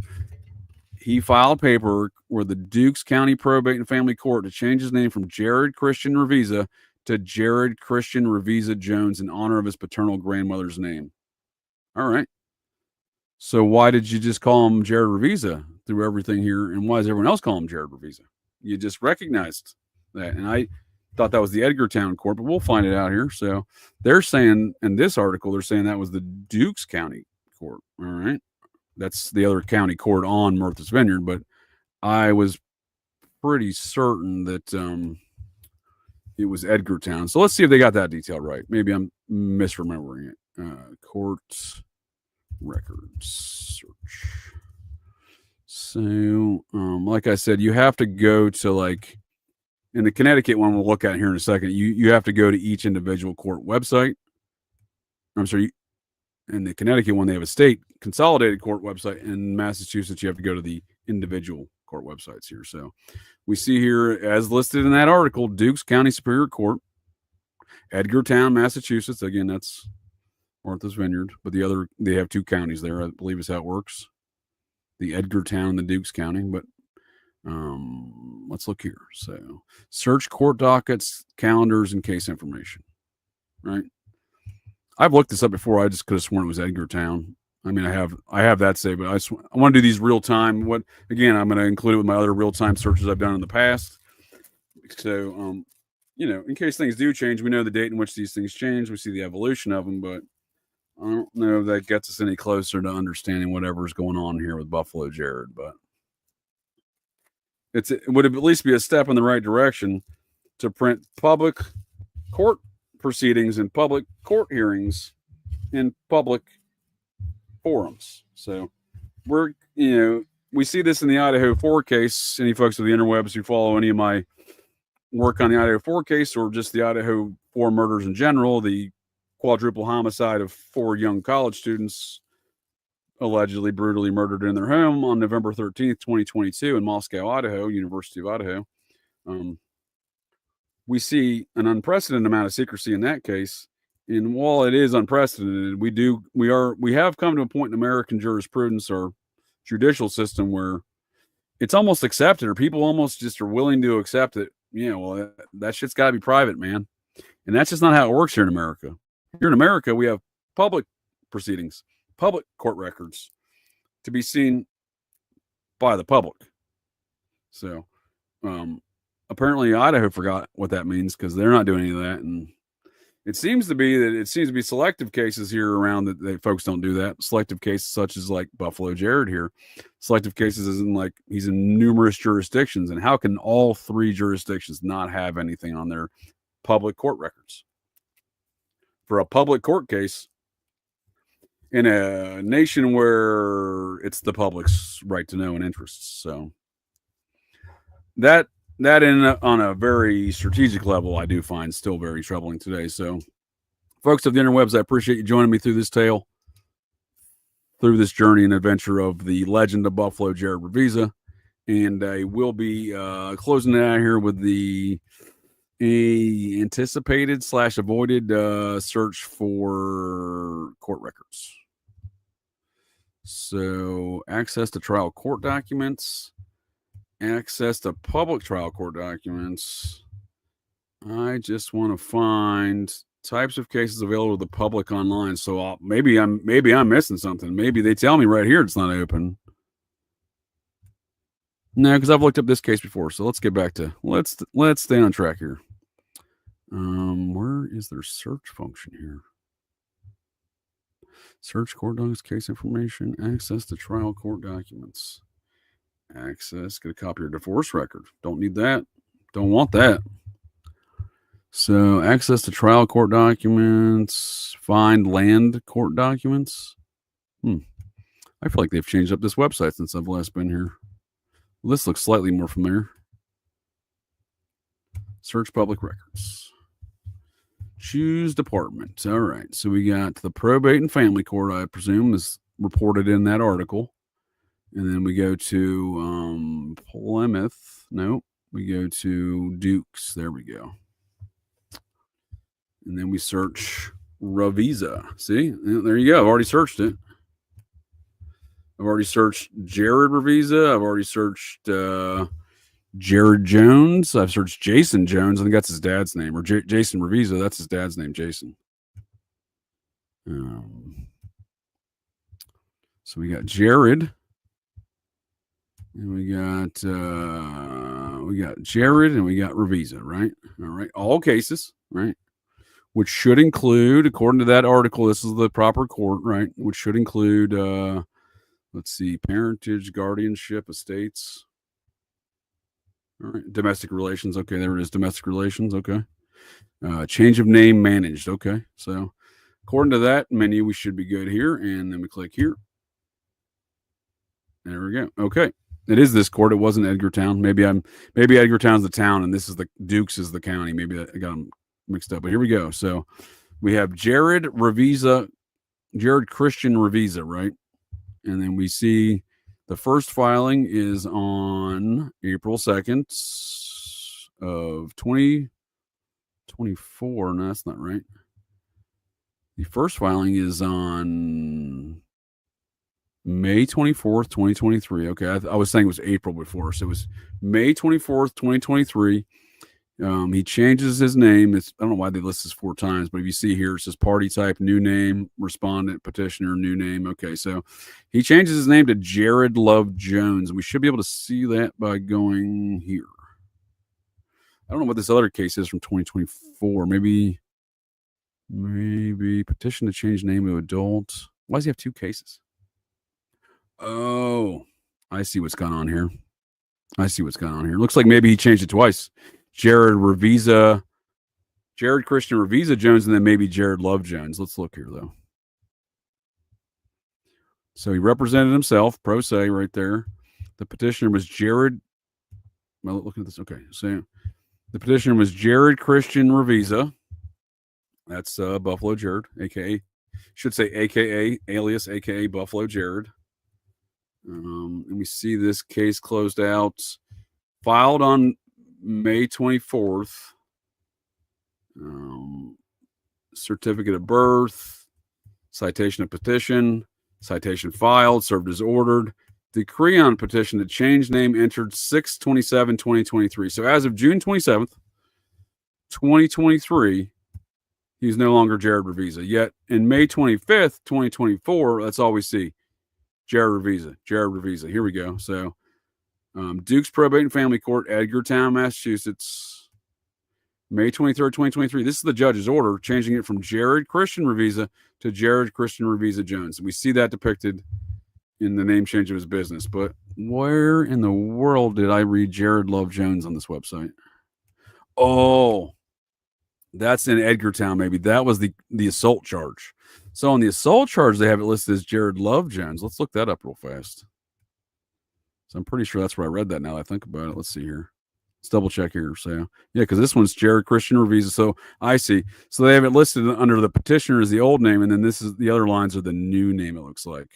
Because it says new name, and then subject respondent, new name. Okay, so let's go look up. Let's go look. I think we can go from the same website. We just have to do a new search. So we do.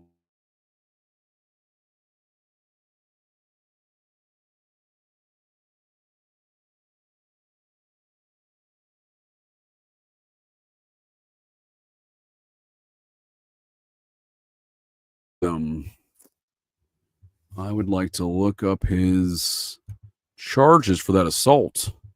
That's assault, brother. Now that I'm clicking through these tabs real quick, looking for that other court website, this is a funny statement. Jared Ravizza, 26, has been charged over Massachusetts knife rampage. He claims to run a leading global marketing business. Yeah, he did. That's what he claims. All right. He's also suspected of murdering a person found dead at a holiday let. I'm guessing that's their word for Airbnb. Holiday let. He did go to school in lacrosse, social media management, PR company. Oh, it says here. I don't think I read this article. That was an interesting quote from a classmate. It says the former UMass student. Okay, so this because he goes to school on lacrosse in Connecticut. I didn't realize. I guess he went to UMass, but he went there for a semester. It says. They remembered him as odd. Yeah, he goes to Gordon University, though. They're saying he only went to UMass. Holy smokes. I got a couple notes to revisit from this media campaign. Here's Buffalo Jared at Gordon University in Connecticut playing lacrosse on scholarship. That's him right there. So that's a new detail I just picked up on because I didn't have any record of him going to UMass. It's unmistakably, I mean, you're going to say he's a bit odd. I'm not going to disagree, but there's Buffalo Jared. He's far less Buffalo Jared looking, but that's definitely him. Let's pull up that. Let's find that website for the court before I get distracted even further. Yeah, the family lives in a 565,000 home in West Massachusetts town of Ogwam. So again, not, and his father Jason. Yep. So not a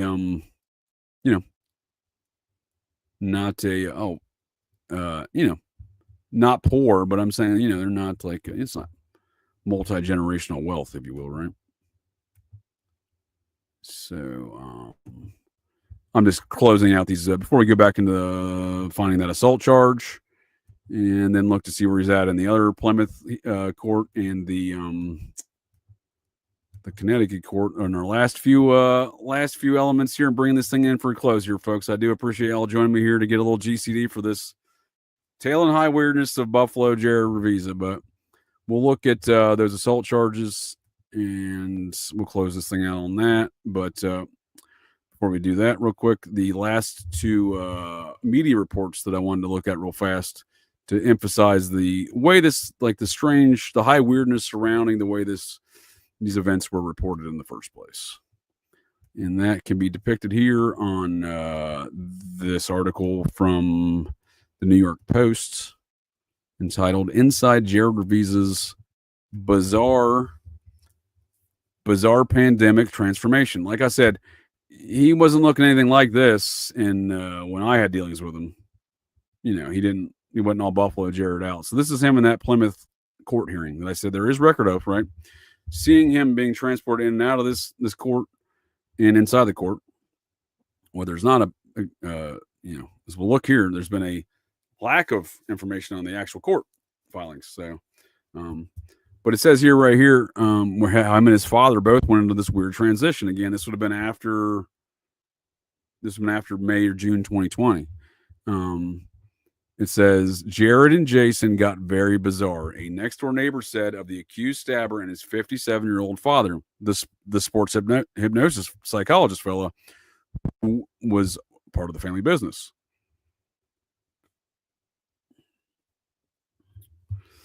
Let's see here. Ravizza allegedly laughed as he stabbed the girls ages 9 to 17. Again, they mentioned these were the things that were mentioned. Here's another eyewitness statement from the McDonald's. A witness to the McDonald's attack said Ravizza had a big expression on his face and compared it to Jack Nicholson's character in The Shining. So, multiple eyewitnesses, no one was giving him a favorable description. The Shining, Buffalo Bill, you know. This is a picture from his Instagram from 2028. This looks more in line with the fellow that I had he had a little bit longer hair, possibly slightly older, maybe, but this looks far closer to the fellow I had a Zoom call with than Buffalo Jared looks. That's Buffalo Jared. I'm saying he looked far closer to this than his current incarnation, but speaking to this bizarre transformation that did occur, right?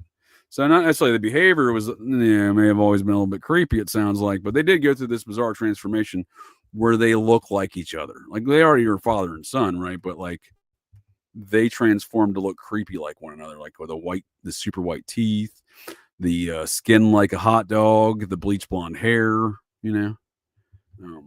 That's Jason on the right, and Jared. This is I believe November of 2023. So this was a month before Bruce Feldman's domestic dispute with Buffalo Jared, and apparently Bruce Feldman came to Martha's Vineyard uninvited, and that was the dispute. According to that, they do have that police report. That's like the only thing that they've released.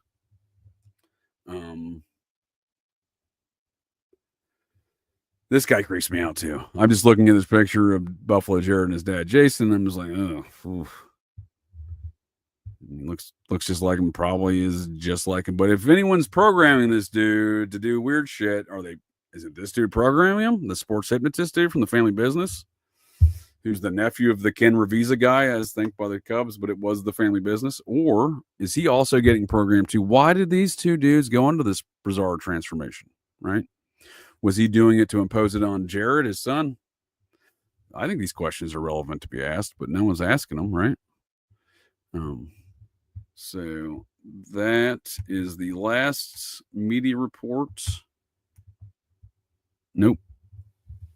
Made that up. We got one more media report. And then we'll do those last two court sessions, and we'll call her a night here, folks. Call her a night on our Sundays, and look forward to another adventure next week when we talk the case of Nathaniel Barjona. So, like I said, quick to name Ravizza, Buffalo Jared there in the manhunt. Not quick for any other details after that. So that was a red flag for me out of the Connecticut Deep River scene, the first crime scene that day on the 25th, not the 26th.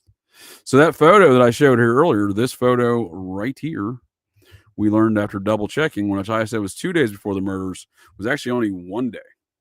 At the murder site in Deep River at the Airbnb, that's where this is, presumably.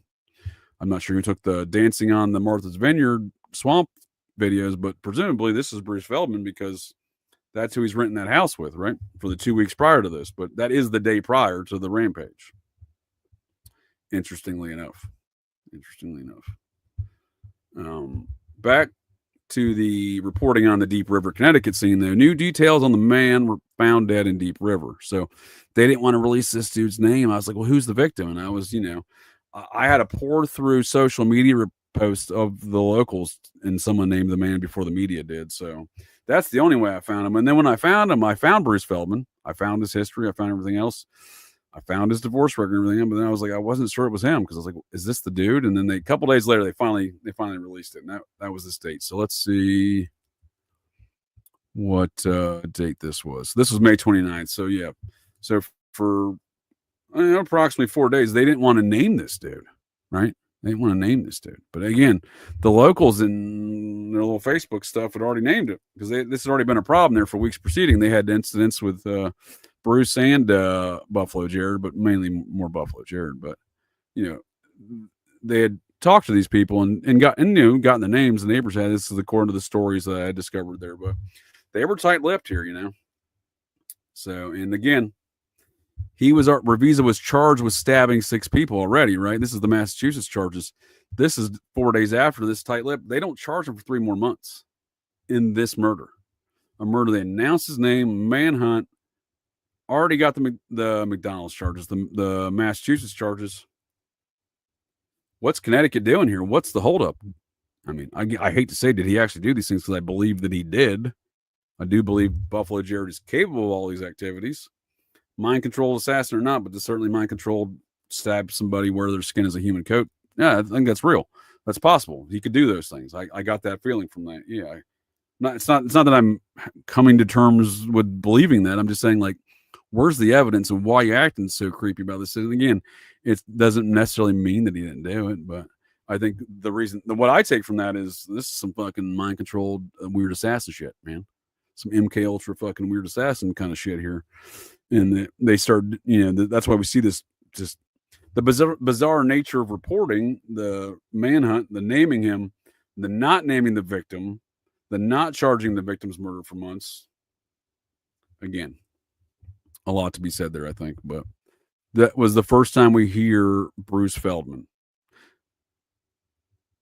Bruce Feldman, a 70-year-old living in West Hartford. Feldman was recently divorced and has a son. So, I had pieced together a lot of those details before the 29th, but this is the first time we hear Bruce Feldman. So, Feldman and Ravizza were renting a house in Deep River. Last Saturday, state police went to the house after a neighbor said Ravizza had broken her window with a shovel. They found Feldman dead. So, as the story goes, that morning, Ravizza went on a little, again, he already had the incident around the corner with the neighbor sitting on the porch and then freaking out on him. He went on a little rampage around the neighboring houses there, broke some windows apparently as well after he murdered Feldman. When they came to investigate the window business is when they're like, oh shit, there's a dead dude here. So again, I have so many questions. I have so many questions about all these things, but this is the media reporting. This is why we know about this, because as we're about to find out, I don't think it's in the court system still, but let's look. So Plymouth, search court documents. So we just saw the name changes. Again, the Jared Love Jones. Well, it's not as important because this is, I don't want to belabor the point. This is the more important portion to see. The Jared Love Jones, the assault was on record there from April of 2024. What should be here though is the May 25th, 2 attempted murders in Plymouth, 4 attempted murders in Braintree, and the 1 murder charge in the case against the murder of Bruce Feldman in the state of Connecticut. So Braintree would be Braintree Court. I forget which district that is there. So that would be the town of Braintree. All right. I think they've changed up their website a bit here because now I see you can search the different court websites off of this one website, which I do appreciate. I do appreciate that. So we should be able to go to the same way we did before. Access trial court documents. Ooh, no, wrong tab. That must be for attorneys. Bind land. Type of cases available to the public online. Why am I getting lost here again? What's happening here, people?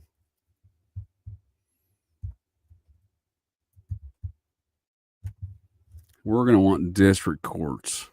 Come on. That's Boston. I don't want Boston.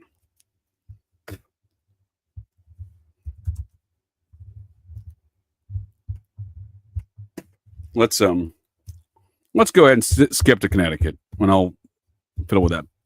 The Massachusetts one in a second.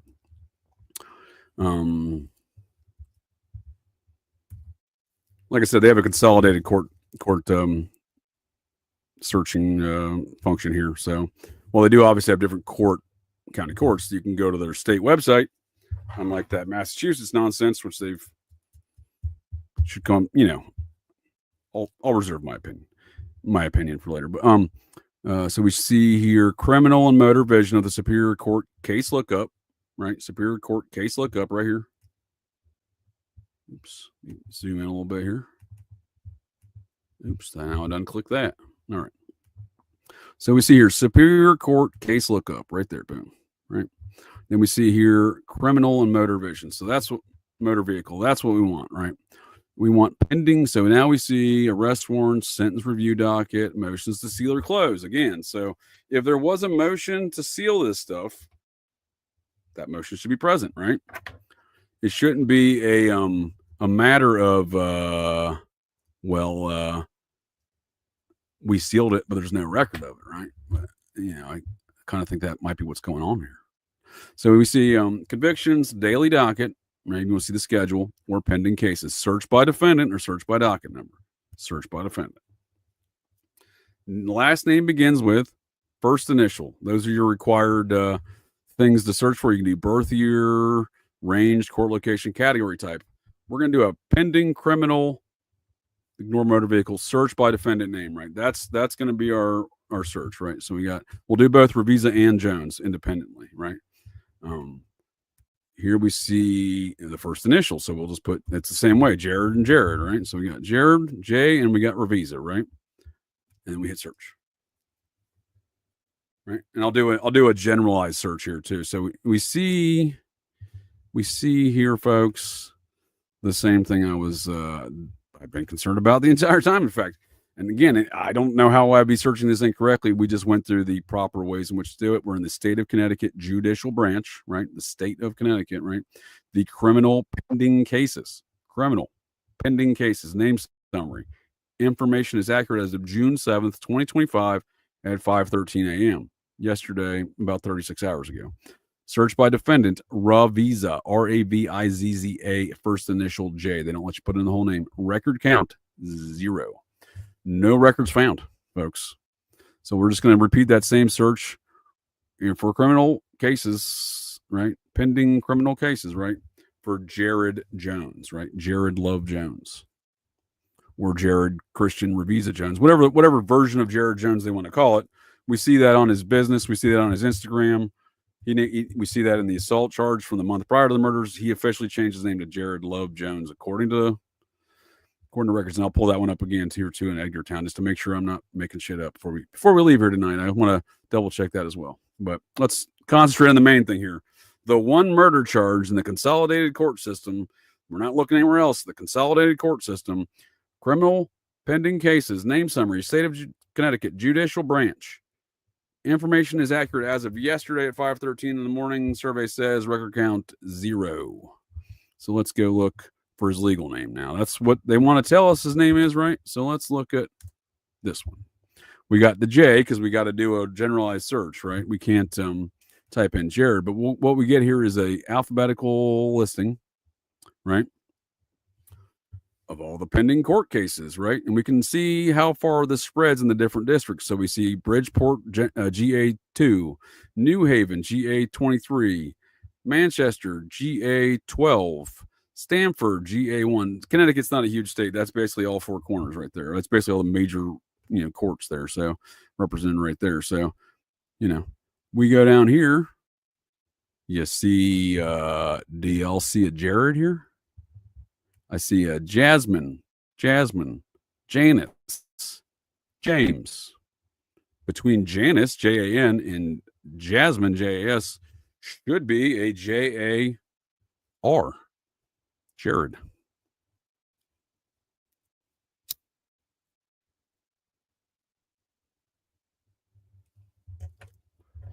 I'll just let that one soak in for a second, folks, of the interwebs. And I'll go ahead and zoom in there so you can see a little bit better there. And I'll look at this screen and see maybe it's not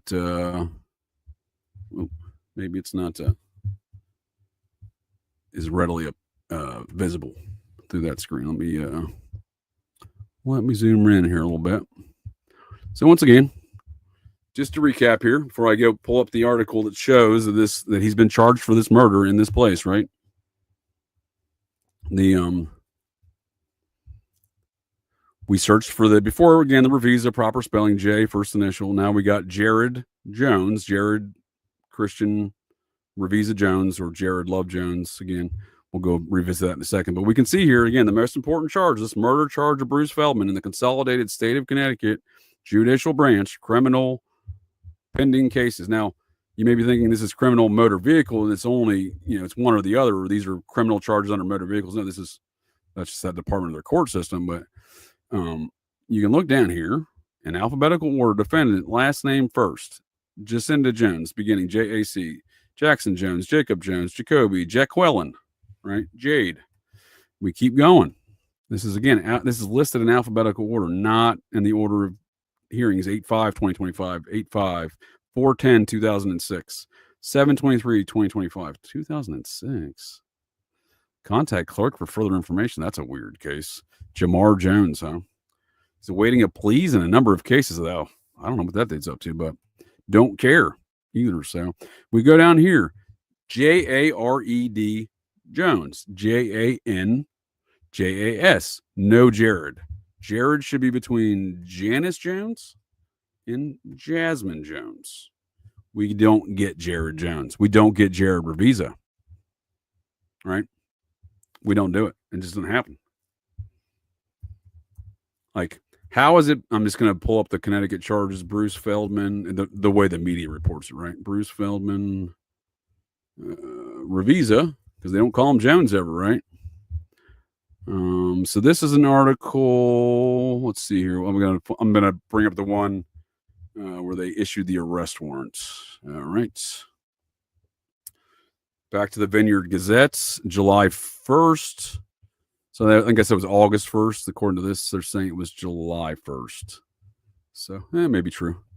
Maybe I was off by a month. I knew it wasn't immediate charges, but Connecticut. Oh, okay, so I was right. So this is when they issued the arrest warrants. They didn't charge him for another month. So Connecticut issues arrest warrant for Ravizza, not Jones, July 1st, 2024, right? So, and this is again, so Jared Ravizza was in Plymouth District Court Monday. That's that picture again. We keep saying of the one time he's supposedly there, but we're going to check that one last year because that's the, again, this is the only record we see him going in and out of the court there like that.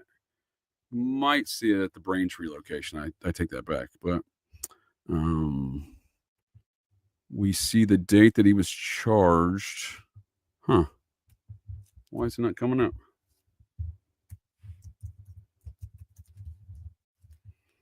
He was definitely, let's see here.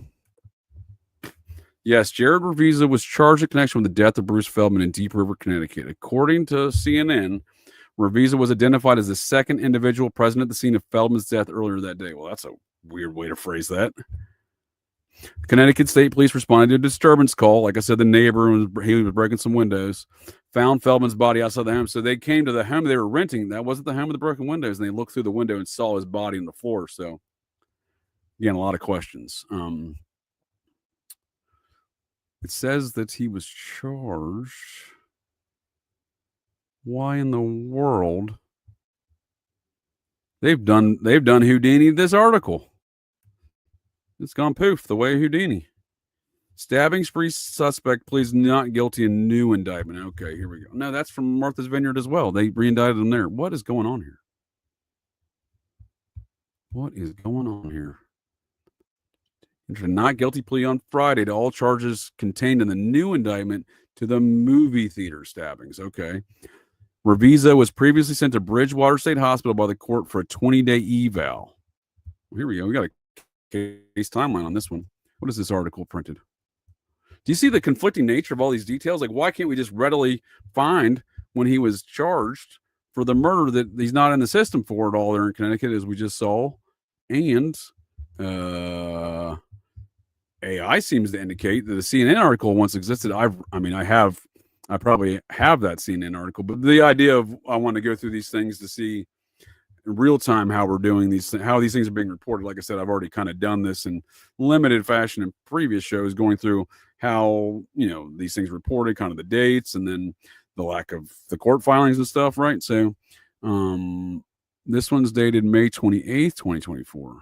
Massachusetts stabbing suspect to face criminal charges in connection with Connecticut killing, police say, but they don't charge him yet.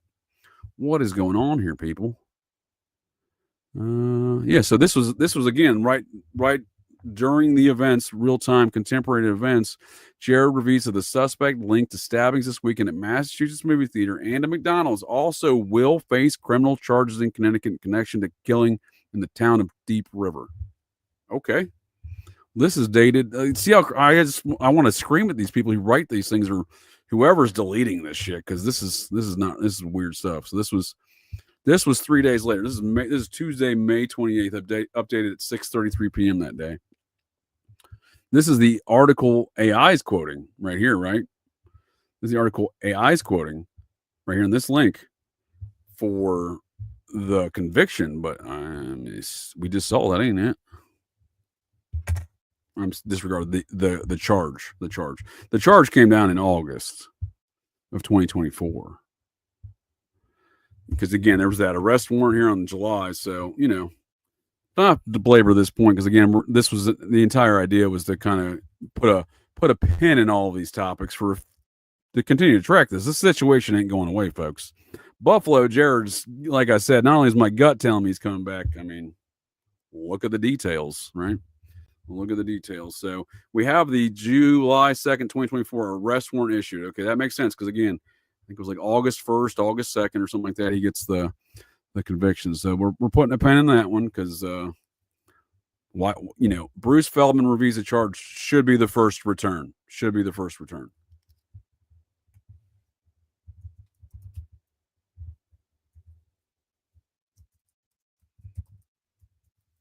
Who doesn't love dead air? Sorry about that, folks. So Plymouth Mass Court Ravizza, right? So we're going to do a quick, I'm trying to, you know, process a lot of these things in my brain hole at the moment. So this is where he's supposedly sitting, right? This is, again, the pictures we see of him in the green shirt, right? This is supposedly Plymouth Court, Plymouth, Massachusetts, the home of the Pilgrims, right? That's supposedly Plymouth Court, right? This is his indictment hearing, I believe, right? For those 2 stabbings and attempted murders there. But when I search for this, this is so frustrating. So the Plymouth County District Attorney's Office issued a statement. Okay. A man who allegedly stabbed 2 people at a Plymouth Rest area restaurant has been indicted. Plymouth County District Attorney Timothy J. Cruz has announced. So that's the indictment there, like we just saw. And this is an article printed on that topic with the quotes from, or I'm sorry, a press release on that topic from the.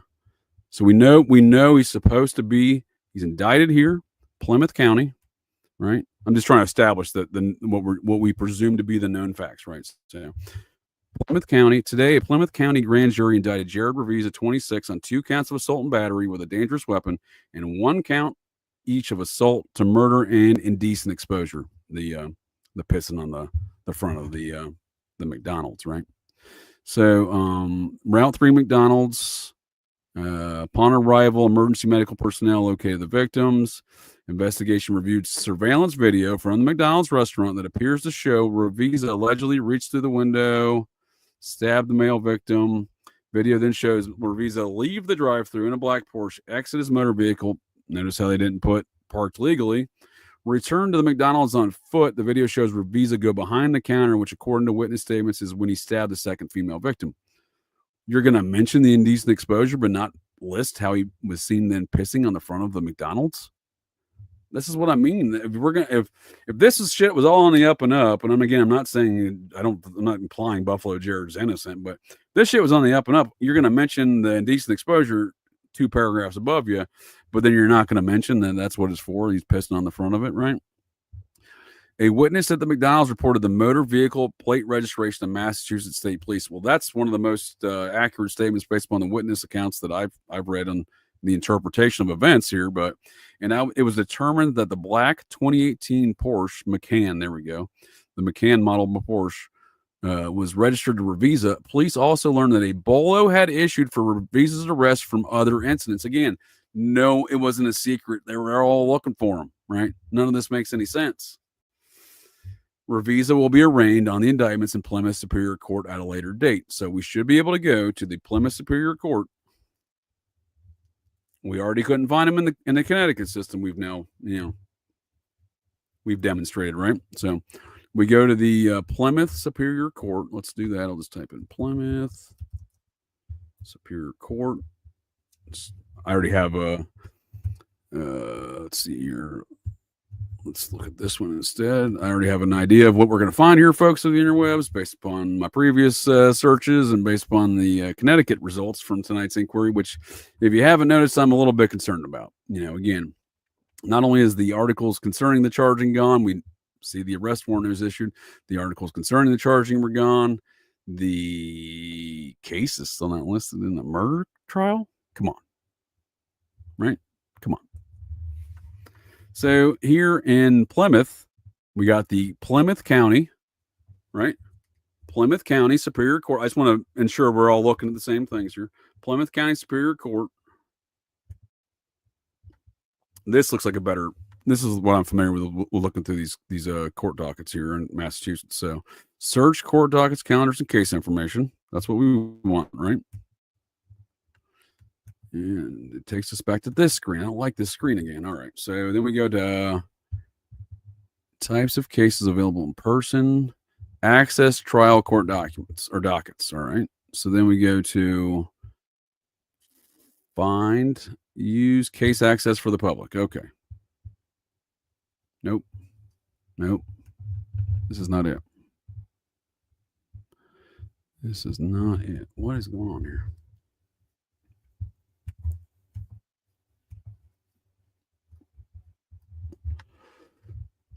All right, go to the Mass website, click on I'm Not a Robot. Using the search screen, go to court department. Okay, so clearly I'm apparently new and I don't know what to do. Damn it. No, I want Plymouth. I feel like this website's giving me more problems than it ever has in the past, and I've done these searches before. All right, so we got Massachusetts trial court case access. All right, so I'm not a robot. That's correct. I'm not a robot. I might be retarded or stuck on stupid tonight, though. So we go to Superior Court. Then we go to, right? We had the Plymouth. We're going for Plymouth Superior Court. We go to Plymouth. We go Plymouth County, right? And then we got Jones or Ravizza, right? So we got Ravizza. We'll go that first. And then we'll type in not Jason or Jared. We'll do Jared, right? Yeah, Jared. So we just saw when we covered the article, and again, this is the same search results and the slightly different menus, but I get to the same spot as my previous searches that I'll be combining for you folks of the interwebs to check out here on the Patreon edition here, and a separate clip. I'm going to do a little brief compilation video of these previous searches, maybe add some Benny Hill music to it. Who knows? I hope this is concerning other folks. We just went through an entire article that described that Buffalo Jared Ravizza was in fact being held at Plymouth County Jail under indictments and charges from the Plymouth County Superior Court. And here we are on the Massachusetts Court Cases website. Again, it's not a consolidated search like we have in Connecticut, but we've gone to the proper court. We can agree, I think. Court department. It may have taken a minute. We got there. The court department, the Superior Court. Check box number 1. Court division, Plymouth County. Check box number 2. Court location, Plymouth County. Check box number 3. Last name, Ravizza. Sounds like pizza, but with an extra Z, Ravizza. I don't know if it sounds like that at all. I'm really irritated this is not here.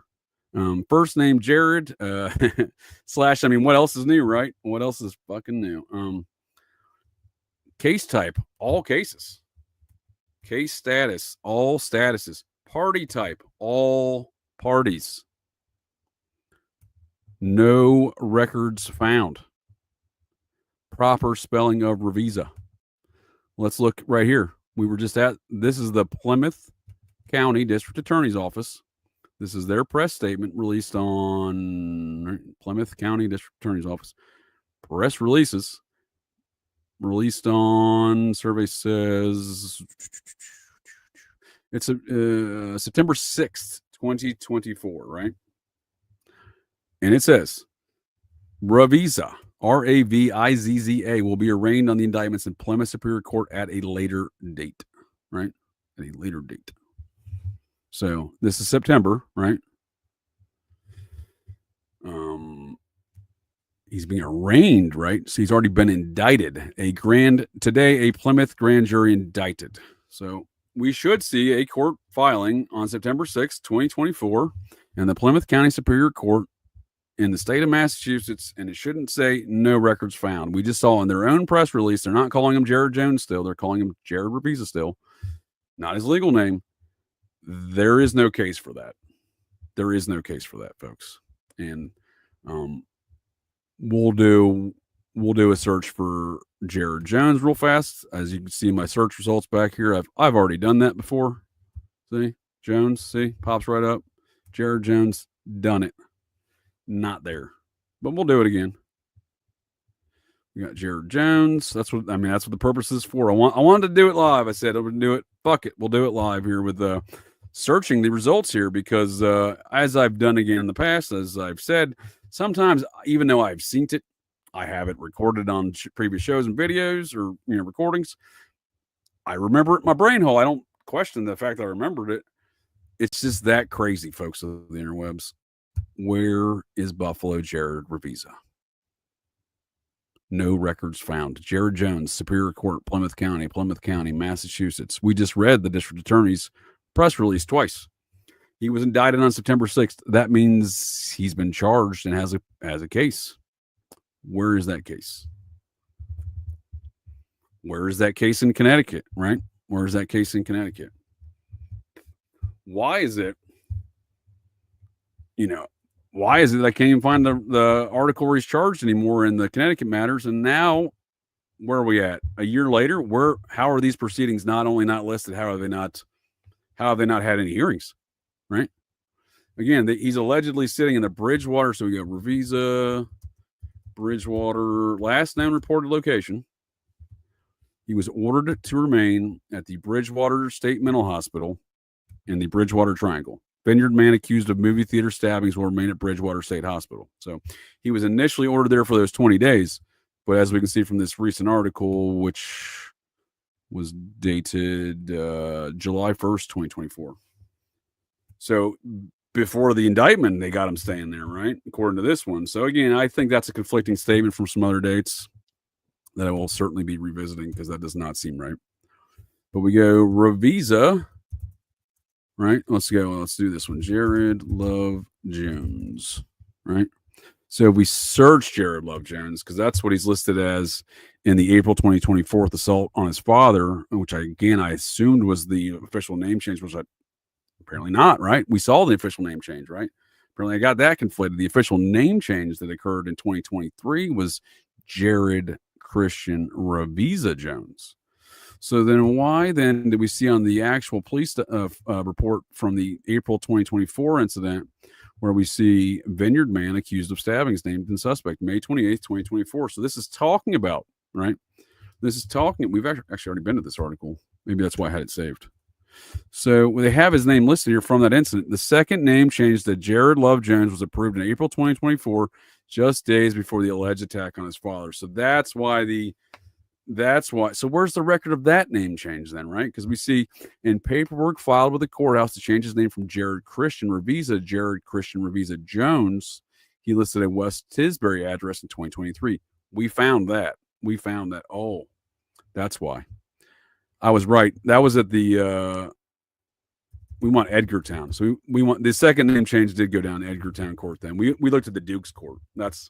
See, I can usually, if I'm looking in the wrong thing, I can decipher that I'm looking in the wrong thing. But when I'm wrong court, that is. But when I'm, when we're going to the same court from the press release, or we're going to, the other court on Martha's Vineyard, the Edgartown Court, where the police assault case is, and where the Jared Love Jones name change occurs, and we'll do that. We'll close that out here, folks, and we shall look that up real quick, and then we'll call it in. Because again, I think I've left enough data points here, told the whole tale of high weirdness. I'm fucking creeped out because as we see, there should be cases here in Connecticut for that murder that was charged, for the attempted murder of two individuals, the indecent exposure and assault with a deadly weapon, 2 charges in Plymouth County District Court, and Plymouth County Superior Court, as per the press release from the Plymouth County District Attorney. We got no Jared Jones. We got no Jared Ravizza. We got nothing. There. So, Edgartown District Court.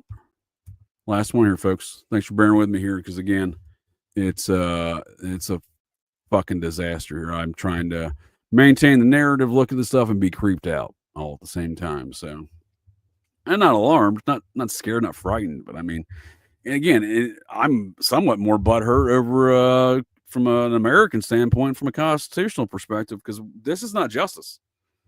This is not justice. This is not how court proceedings work. This is not how America works, folks of the interwebs. This is not how America works. So don't be concerned about me. I'll be fine, but this is not how America works. So we got search court dockets. All right, search court dockets. We're doing it. We're doing it live here again for Edgartown. This again is the assault. We'll find that Jared Love Jones is on here.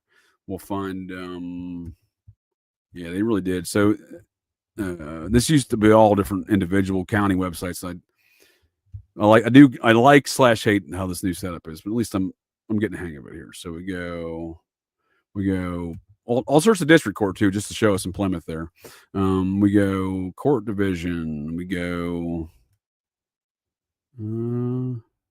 Must be under the district court of Edgartown then. Edgartown. Let's see here. Yep, Edgartown District Court. Okay, and then we got we'll do Jones, because this one should be Jared Love Jones. Jared. Shit. That's weird. Let's go back to search. So we'll do.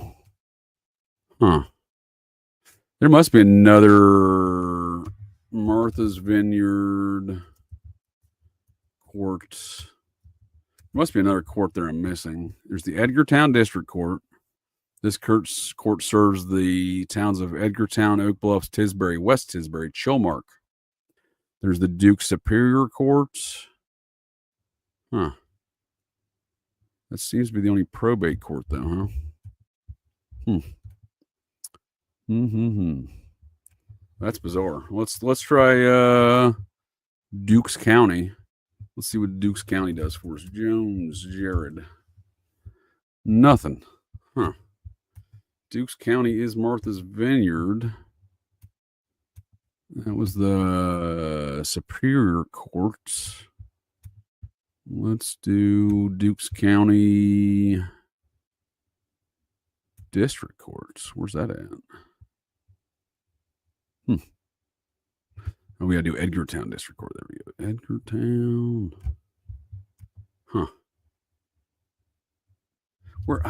Where's this name change at? Come on, man. Where is this name change? Why can't I just do a whole state search then? What is going on here? Let's just do this real quick. So we'll do Jones. We're back to the probate court, Dukes County. That's where the previous name change was. But now I'm going to search his new name and see what that does for us here. There we go. Same court. You just have to type in the Jared Love Jones name to get this result. See? The games they play there in Massachusetts. But I was really concentrating on being able to find this to demonstrate that.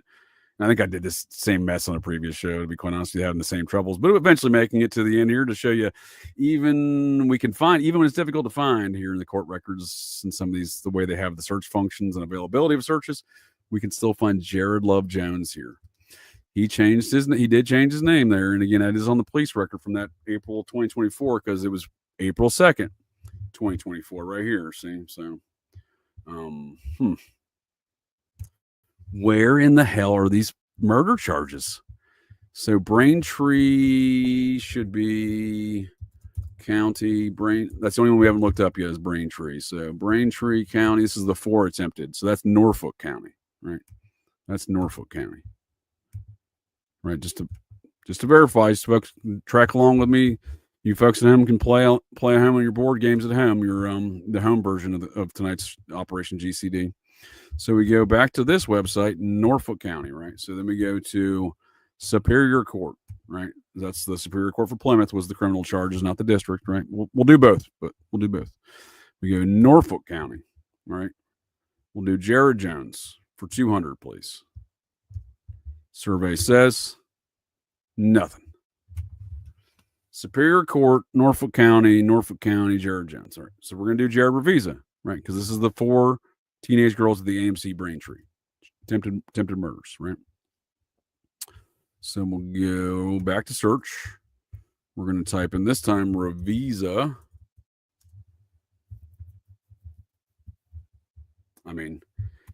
when I tell these stories, when I plan on having this show, every time I've gone through this, I tell myself, you're making that shit up, JJ. Those court cases are there. Folks of the interwebs, I present to you another instance where that's not accurate. And again, we'll double check the Norfolk District Court. We've checked Ravizza, Ravizza, Jared. All cases, all statuses, all party types. Superior Court, Norfolk County, Massachusetts. No records found. Son of a bitch. Son of a bitch. I knew it. I fucking knew it. I try to tell myself this isn't real life, but it's obviously real life. It's what's happening. So Braintree, I just wanted to double check what Braintree's district court is. I just want to make sure we're crossing all of our T's and dotting all of our lowercase J's here. This is taking a little bit longer than I expected. I was hoping, I really was like, you're a fucking idiot, JJ. You're making shit up. You're gonna find this case. Maybe it wasn't there in the past. Maybe they've updated their systems. Maybe that was the problem. Well, shit, dude. 13 months later, what are we talking about here, folks? What are we talking about here? So Braintree, Massachusetts District Court survey says court serving Braintree. We got District Court. Where'd that go? District Court, here's criminal, civil, housing, juvenile, mental health, and other types of cases. Quincy District Court serves Braintree. Okay. All right. Fair enough. So maybe they've consolidated all these cases from different Massachusetts jurisdictions. Maybe they put them all in this spot. All right. I doubt it, but let's look. So we got Quincy District Court, and we got Quincy, got access to Massachusetts court cases, court department, district court, court division, Quincy. And Quincy District Court. Choose location, one location. We got Jared Ravizza. Survey says, folks of the interwebs, what do you want me to do here? You know what I mean? What can I do for you to help make you feel better about the situation? Because I don't think there's anything that's going to make me feel better about this situation right now. Because I keep telling myself is you're wrong, or they're going to have these things. They haven't updated it yet, or it's going to be there eventually. And motherfucker. You know what I mean? Motherfucker. So we'll do Jared Jones here real quick while we're at it. Jared Jones, survey says, go fuck yourself. They must subscribe to the Judge Hippler from Idaho's Friends and Family Plan because the Massachusetts is telling me to go fuck myself.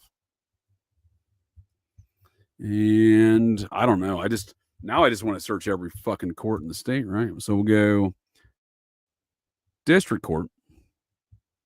We'll go... already did Plymouth. We'll do Plymouth again.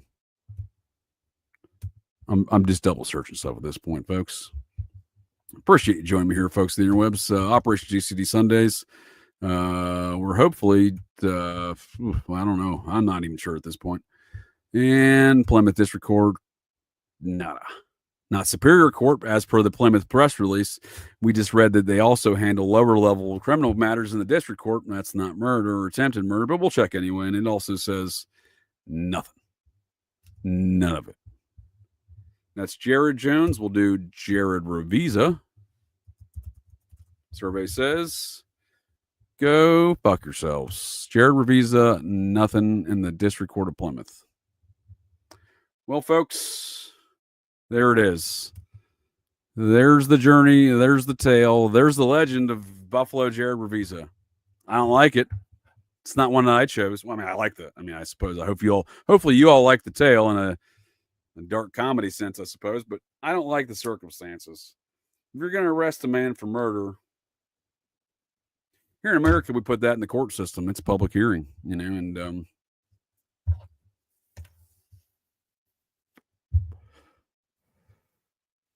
as you can see, he's not in the court system. As you can see, the Lord of mercy. The media. Pardon me. All right. Should have muted that. I apologize. That one snuck up on me. Snuck up on me like this mystery of Jared Ravizza snuck up on me. So Oh, more to come in the future, folks. More to come in the future. You know, the idea that the media can report all these things, is it fake? Is they just making this shit up? You know what I mean? Like, there's nothing right now. The only record we have, as we've seen here tonight in the last 3 hours of me meandering about my brain hole with these thoughts and ideas and trying to come to terms with what the fuck is going on here real time, while I'm also trying to maintain this narrative. Well, I'm also trying to convince you all that this should be funny. And again, I am going to laugh, and it is funny, but should it be funny? And I'm here in America, you know, we have rights, we have liberties. There's rules, regulations, and laws to public hearings and public proceedings, and rights to face your accuser. And you know, one would like to think that such matters as multi-state psychopathic serial killer, mind-controlled assassin manhunts like this aren't made up wholesale fictional. But at this point in time, I'm on the fence. You know, I'm obviously willing to believe these things occurred. I'm willing to believe this Buffalo Jared is indeed a fucking Looney Tune, psychopathic, homicidal, mind-controlled, hypnotized, perhaps assassin, who, again, I may or may not have been involved in the situation with Obama's chef. I couldn't tell you. Just saying he was in proximity. Yeah, I don't know. Some dark shit, folks, as I'm trying to process this things even now. But I'd be lying to you if I told you that I didn't hope to find that I was wrong.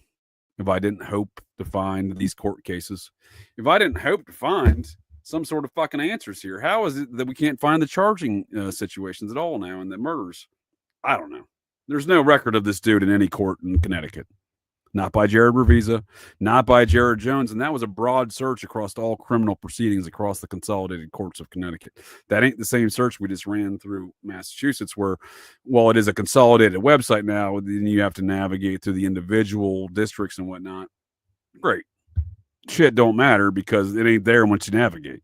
You know what I mean? So, folks of the interwebs, I appreciate you joining me here tonight to get a little GCD. The legend of Buffalo Jared Ravizza. To be continued. Much like that gut feeling I've been describing to you all throughout the show tonight. And it's really in full effect right now. I'm not going to lie to you, folks. That same gut feeling just fucking ramped up. But, you know, more to follow. That same gut feeling is not only is it telling me that I've not heard the last of Buffalo Jared, you folks can rest assured that you haven't heard the last of me telling the tales of Buffalo Jared. So, and on that note, folks of the interwebs, I do appreciate y'all joining me to get a little GCD, and catch y'all next Sunday for, once again, another dark tale, I suppose, but one we're going to laugh and make fun of and joke about in the best manner in which I can to come to terms with these events in my life. Here is the I like to call it life by misadventure. My life is a garbage can, dude. Sometimes they, you know, coroners will describe a death by misadventure. I like to describe my life as a garbage can, dude, here at Operation GCD as life by misadventure. So on that note, folks of the interwebs, hopefully you all don't have your own Buffalo Jareds in your life, because I got mine and it ain't good. But catch you next week, folks of the interwebs. Appreciate your time, and thanks for joining me to get a little GCD. And I hope you enjoyed the unfortunate tale, the unfortunate circumstances of Buffalo Jared Ravizza, the legend. I think at this point, hopefully at this point at least, you folks of the interwebs can agree with me. They may not be good legends. They may not be positive legends. They're pretty fucking dark. But you have to agree with me. The legend is indeed solidified. The legend of Buffalo Jared Ravizza. Much like that legend of his father, Ken Ravizza, and breaking the curse of the goat. I hopefully have achieved a legendary status in these tales already. Who knows what's to come for the future. But already, the legend of Buffalo Jared Ravizza. And again, next Sunday, folks, the case of... Well, actually, I think I called this one the legend of Nathaniel Bar-Jonah. That's sure enough good enough for me too.